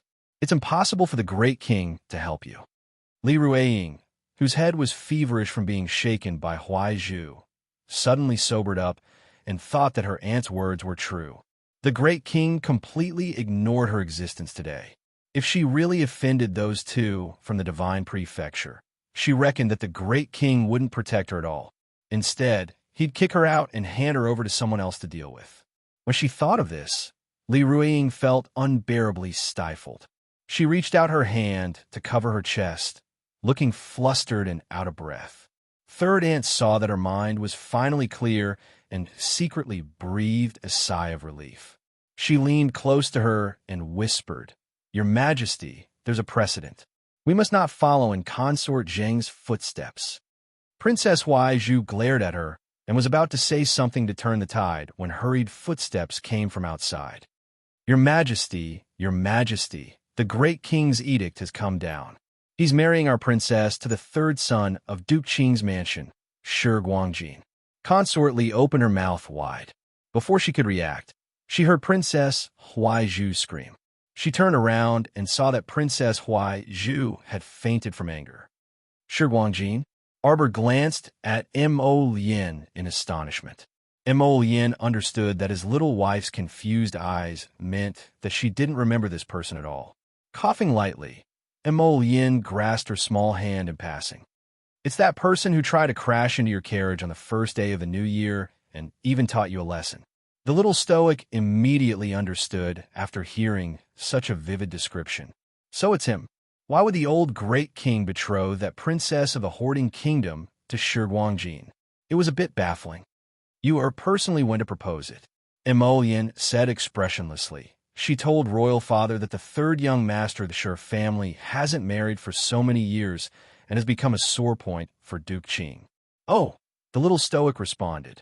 Our dear Mo Xiao, who was sitting on the carpet and playing with pills, lifted his chubby chin and glanced at his mother before solemnly looking at his father. He didn't know if it was his misconception, but he felt that his biological father was unable to continue the conversation. After his mother said, "Oh," his biological father's voice caught, "Do you still remember Wu Xiaosu?" Arbor looked at the man in bewilderment. Ooh, Mo Lien. He really couldn't continue chatting with his wife. She said she didn't remember anything when he asked her. But that was true. Back then, Yu Xiu had spent a lot of effort to make the little crown princess remember what his face looked like, so as to avoid being confused with the other hidden guards. It's fine if you don't remember. In any case, she's an unimportant person. Mo Lien rubbed her head, exasperated.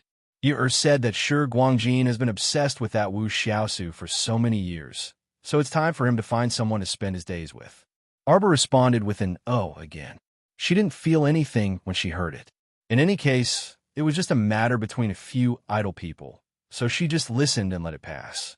Knock, knock, knock. Someone lightly knocked on the door. Arbor curved her lips. Come in.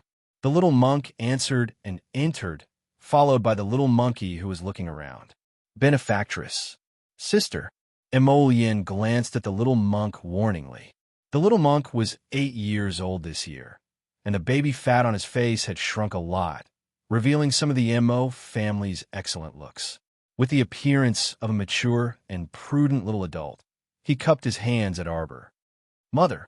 Arbor responded seriously with a stoic little face and waved at him. What's the matter? Mother. I plan to go out alone and gain experience all over planet Seacombe. I think I can also gain some experience. The little monk couldn't help but wrinkle his nose as he spoke. But the little monkey insists on going with me. The little monkey reached out and punched his bald head. Did I discuss it with you? I'm ordering you to go with me as your little monkey's aunt. Emollient. Little M.O. Xiao tumbled and crawled over. He sprawled on the ground and hugged the little monk's calf, repeatedly calling out, Big brother, take me with you. A bit of awkwardness appeared on his empty little face. What was going on? He was going out alone, and there were more and more people. Arbor's little face was taut as she forcibly suppressed her smile. She raised her hand to rub the little monk's bald head. Why did you think of going out to gain experience? It's better to travel 10,000 miles than to read 10,000 books. The world is so big, I want to see it. Emollient, look at you, you're just too free. The little monk clasped his hands together and looked like an old man. Following by father and mother's side, a baby eagle will never grow up. On the side, little Mo Xiao looked at him with adoration and nodded like he was pounding garlic. Emollient grumpily pulled her son up from the ground. Go play somewhere else. There's no place for you. Wait until you stop wetting the bed. Then you can learn for your big brother. Little Mo Xiao's eyes widened. What did I wet the bed? Before he could finish speaking, he was thrown onto the bed by his tyrannical father and rolled around. Umitba. The little monk nagged. Benefactress, take care of your bandit husband. Arbor. The little monkey on the side almost laughed out loud. He hopped in front of Arbor and swung her arm. Little big sister, let us go. Kong wants to go out to gain experience, so there won't be any danger if I accompany him. On Seacone Planet, with their strength, they could do whatever they wanted. Of course, there wouldn't be any danger. Arbor just couldn't bear to part with him. We're going to the Holy Region in a while. Don't you plan to go with us? Kong shook Little Light's head and waved his hand. Meeting is fate. Parting is also fate. Benefactress, don't be sad. We'll meet again one day. Arbor wanted to hit him. You can't change your freaking habit of biting words since you were young, right? Benefactress, this young monk won't be by your side, so you have to take care of your body and take care of your bandit husband. Don't go out and stir up trouble, and don't quarrel with your bandit husband over trivial matters. MMPH. Kong glared at Emollient, who reached out to cover his mouth. The two of them being so rowdy actually diluted the thoughts of parting quite a bit. Arbor rubbed the little monk's head and said lovingly, You've grown up and should have your own thoughts. Go and walk whatever path you want. You have father and mother to take care of everything. The little monk blinked his eyes before abruptly pouncing forward into Qiao Mu's embrace. Arbor rubbed his bald little head and suddenly remembered that many years ago, she knocked on the door of the ancient temple in the long, sparse forest. The door opened, and an old monk stood at the door, dragging the little monk. The little monk was about 4 years old. His little face was pink and white, and his chin was round and bulging. He was very shy when he saw strangers and shrunk behind the old monk's waist. Only his bald little head peeked out to look at her curiously. It had already been many years. A baby eagle would eventually spread its wings and fly. That night, Mo came to find his elder brother and sister-in-law, and the three of them chatted for half the night. Outsiders didn't know what they talked about. They only knew that the next day, the great king's marriage edict went to the Qiao residence and was delivered to second Miss Qiao. Xiao Lin was cursing while holding the marriage edict when Mo suddenly popped his head out of the window and grinned at her. Second Miss Qiao pointed at Mo and was about to speak when the boy suddenly jumped in front of her and smiled at her mischievously. Let's get to know each other, Second Mississippi. Your future husband, Mo. Xiao Lin couldn't keep a straight face and burst into laughter. She gave him a punch in passing. If you want to be this lady's husband, you'll have to fight first. You're leaving so soon. You've only been back for 2 days. Empress Zhao grumbled as she pulled her son's hand and looked at him reproachfully. Empress Dowager Meng sat on the side with a trace of reluctance in her eyes. Mother, grandmother, you don't have to worry. It's very convenient to go to China and Seacone Planet now. We can come back whenever we want. The old great king chuckled. That's right. Ur is getting married in 6 months. At that time, my son and the others will definitely come back. Empress Zhao thought that this was indeed the case, and she felt even happier. Emollient smiled and said to Empress Zhao, Mother, don't worry. We'll come back early for you or his wedding. We definitely won't miss the auspicious date. Okay. Empress Zhao agreed with a smile. Everyone chatted for a while. That afternoon, Arbor and Mo Yin left the capital. Xiao Lin stayed in the capital to prepare for the wedding. Arbor sent a message to Yu Xiao and the others, asking them to escort Xiao Zhongbong, Wei Ziqin, and the others back and help Xiao Lin prepare. Everyone was about to board Qi Xiao blue waves when they saw Arbor staring at a mountain peak not far away. What is it? Look! Jojo raised her hand and pointed at the sky. Ma Shichan exclaimed in surprise. Ah, it's a spiritual bird? It's rare to see a spiritual beast in the lower star domain. Duan Yu looked in that direction. It seems like it. Let's go. Arbor's eyes brightened, and she soared into the sky with a whoosh, flying towards that mountain peak. Her speed was extremely fast, and she arrived at the mountain peak in the blink of an eye like a wisp of smoke. They saw a man in his early 50s with a refined appearance, dressed in a plain blue robe, commanding a group of disciples to attack that spiritual bird on the mountain peak. The fire the spiritual bird spat out was mighty and powerful. Even with so many people, they were still a bit flustered. Thankfully, that middle-aged man's cultivation was about to break through to the spiritual realm, so the situation was still under control. Arbor's eyes brightened, and she skipped over to greet him. Good person, Valley Master. What a coincidence. Mo Yin and Duan Yu looked at each other in surprise. It was common knowledge that Jojo had a bad memory. It wasn't that she had a bad memory. It was just that she was unwilling to remember the faces of many irrelevant people. So it was indeed not easy for her to remember their faces and even call them by their names. The man called the good person Valley Master turned around in bewilderment.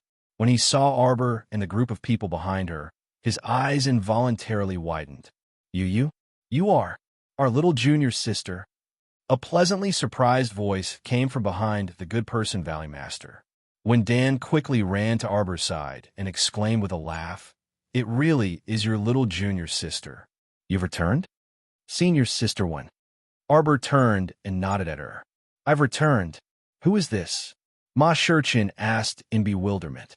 "Oh, this is Xixiao Valley's Valley Master, whom Jojo met when she participated in the 3 sects and 5 factions competition back then." Duan Yu's gaze also showed a hint of reminiscence. Back then, the 12-year-old Jojo was so fierce. He stood out in the 3 sects and 5 factions competition and stunned everyone. Heavens, we haven't seen little junior sister in 7 to 8 years, right? Everyone was full of smiles as their gazes landed on the little dumpling who was looking up at them. "Little junior sister, this is your son?" He was too similar to Prince Mo. His soft and adorable little dumpling face really made one want to pinch it. Xixiao Valley's Valley Master. "Children, did you forget something?" "Attention!" Xixiao Valley's Valley Master shouted. When he saw the spiritual bird charging over, it opened its beak and spat out a blaze. Arbor turned her head to glance at it. The fire-spitting spiritual bird abruptly froze in midair. The good person Valley Master and his group looked on helplessly as that incomparably ferocious spiritual beast fell stiffly like a log and smashed onto the ground with a thump. Xixiao Valley's Valley Master inexplicably twitched his mouth.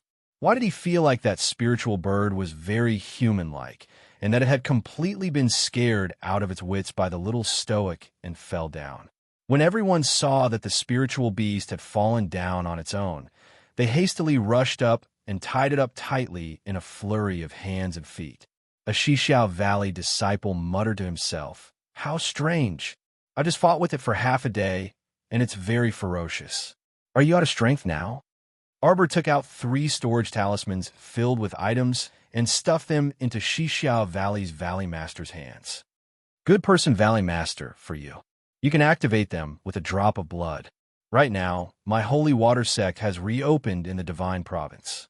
I found Second Ant Master and the other senior sisters. If there's a chance, we can return to Xixiao Valley for a reunion." Good person Valley Master. There were only 2 of the 5 factions left.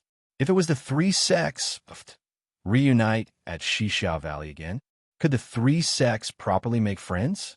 Could they not bite each other? Good person, Valley Master. Time is limited today, so let's part here. Let's meet again another day. Luo Jinyong nodded ruefully. After bidding farewell to the little girl and the others, even Valley Master Luo was shocked to the point of dizziness when he opened the 3 storage talismans the little girl gave him. As when Dan watched the figure of the scarlet waves gradually receding into the distance, the image of the little girl standing on Qingluan's back seemed to appear in his mind again. Her belt fluttered as she expressionlessly cupped her fists and bowed slightly to everyone. Good person, Valley Master, senior brothers and sisters of Xixia Valley, I, Arbor, will remember today's favor in my heart. When we meet again in the future, I will definitely repay this favor. Farewell. Her lips curled into a faint smile. How wonderful.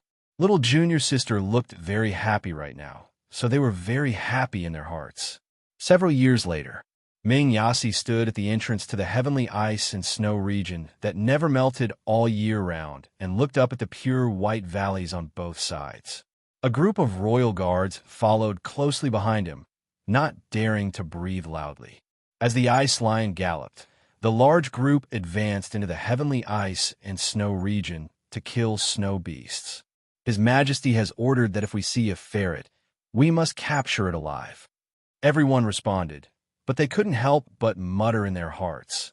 His Majesty comes to the heavenly ice and snow region to hunt every year and wants to capture a small ferret alive every year. What kind of strange complex is this? Late at night that day, seeing Ming Yasi standing on a mountain for a long time without returning to his tent, Gu Ying took a robe and draped it over him. She stood beside him with her head lowered, not daring to say anything. Is there news? Gu Ying only dared to nod and respond softly when she heard his question. Has she given birth? Gu Ying hurriedly shook her head. Why hasn't she given birth yet? Ming Yasi said angrily. What a useless man. He only gave birth to a boy after so many years. I'm afraid he can't do it. Gu Ying was speechless. Your Majesty, whatever you say, I hope you can say this in front of His Majesty of the Divine Continent. Actually, Gu Ying really wanted to ask this, Lord, after so many years, why do you keep paying attention to whether those 2 from the Divine Continent have a daughter or not? Whether they give birth or not has nothing to do with you, right? How would Gu Ying know that when Ming Yasi couldn't fall asleep, he would turn over and sit up, gnashing his teeth as he muttered to himself, My son, the eagle of the grasslands, will marry your daughter and avenge me. You made me heartache my entire life, so I also want you to have a taste of heartache. If you can't obtain my love, then who you marry and how many children you have with whom are all out of Ming Yasi's consideration. A certain person carried this belief with him every day and waited year after year. He gradually had more sons, but that couple was neurotic and just didn't give birth to a daughter. Wasn't this worrying? Achoo! Arbor rubbed his small nose and poked his small head out of the pavilion to look at the 2 people playing chess nearby. Someone must be speaking ill of Jojo behind his back. The little stoic stared at those 2 people for a long time before she couldn't resist taking out a bead and tossing it over. Mo Yin was just considering what to do when he caught the bead with his fingers and turned to look at her. At this time, Duan Yu, that guy, slapped down his other hand with a smack, and his black piece landed on the chessboard. You cheated, Duan Yu expressionlessly said. All is fair in war. Seeing that those 2 were about to start fighting again in a dogfight, Xiaomu stretched out her hand to yawn in boredom. She waved her hand at the 7 flowers, who were currently fishing in the lake. Come up after you've caught a few. We can't eat any more than that. Duan Yu picked up the white pieces one by one from the chessboard and threw them into the box. Then, he played with them. Did you find out? What exactly did that Ming Yasi guy want to know? He kept sending people to them day after day, but who knew what he wanted to find out? Mo Yin scowled and grumpily said, To find out if we gave birth to a daughter. Duan Yu was stunned, and his hand that was fiddling with the pieces paused. Could it be that he was a pervert? Mo Yin harumphed. He gave birth to so many sons and set his sights on my daughter. Bah, not to mention that he didn't have a daughter right now. Even if he did, he definitely wouldn't give her to him. Arbor heard the word daughter when she walked into the pavilion in the middle of the lake. She blinked and asked, "You guys know?" "What do you mean we know?" The two people looked at her in bewilderment. "Oh, so they didn't know?" Arbor shook her small head and thought. "I was wondering. I didn't tell anyone that I have a daughter." She was afraid that if she told them too early, they would act like lunatics and restrict her freedom every day. Then wouldn't she be annoyed to death? Forget it. Forget it. She'd talk about it later. On the other side, Shi-chun and the rest walked over with Immo, Xiao, and a basket of fresh seafood.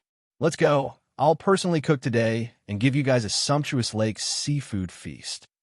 Arbor stood up and waved her small hand. Everyone's mouths twitched, and they quickly followed behind her and called out, "Jojo, I'll do it. Don't be busy." Right, I'll do it. I'll do it." Arbor turned a deaf ear to them and strode away as if she was flying. Making food you like and giving it to the person you like to eat, this was simple happiness. Everyone, "Mommy, they're playing rock, paper, scissors in the back." Before the little dumpling could finish shouting, He-chun covered her mouth. "Rock, paper, scissors. Whoever loses will eat more." Arbor giggled and walked briskly towards the kitchen. The small path behind her meandered, and the crowd chatted merrily. The setting sun hung high in the sky, illuminating a patch of bright and beautiful gold.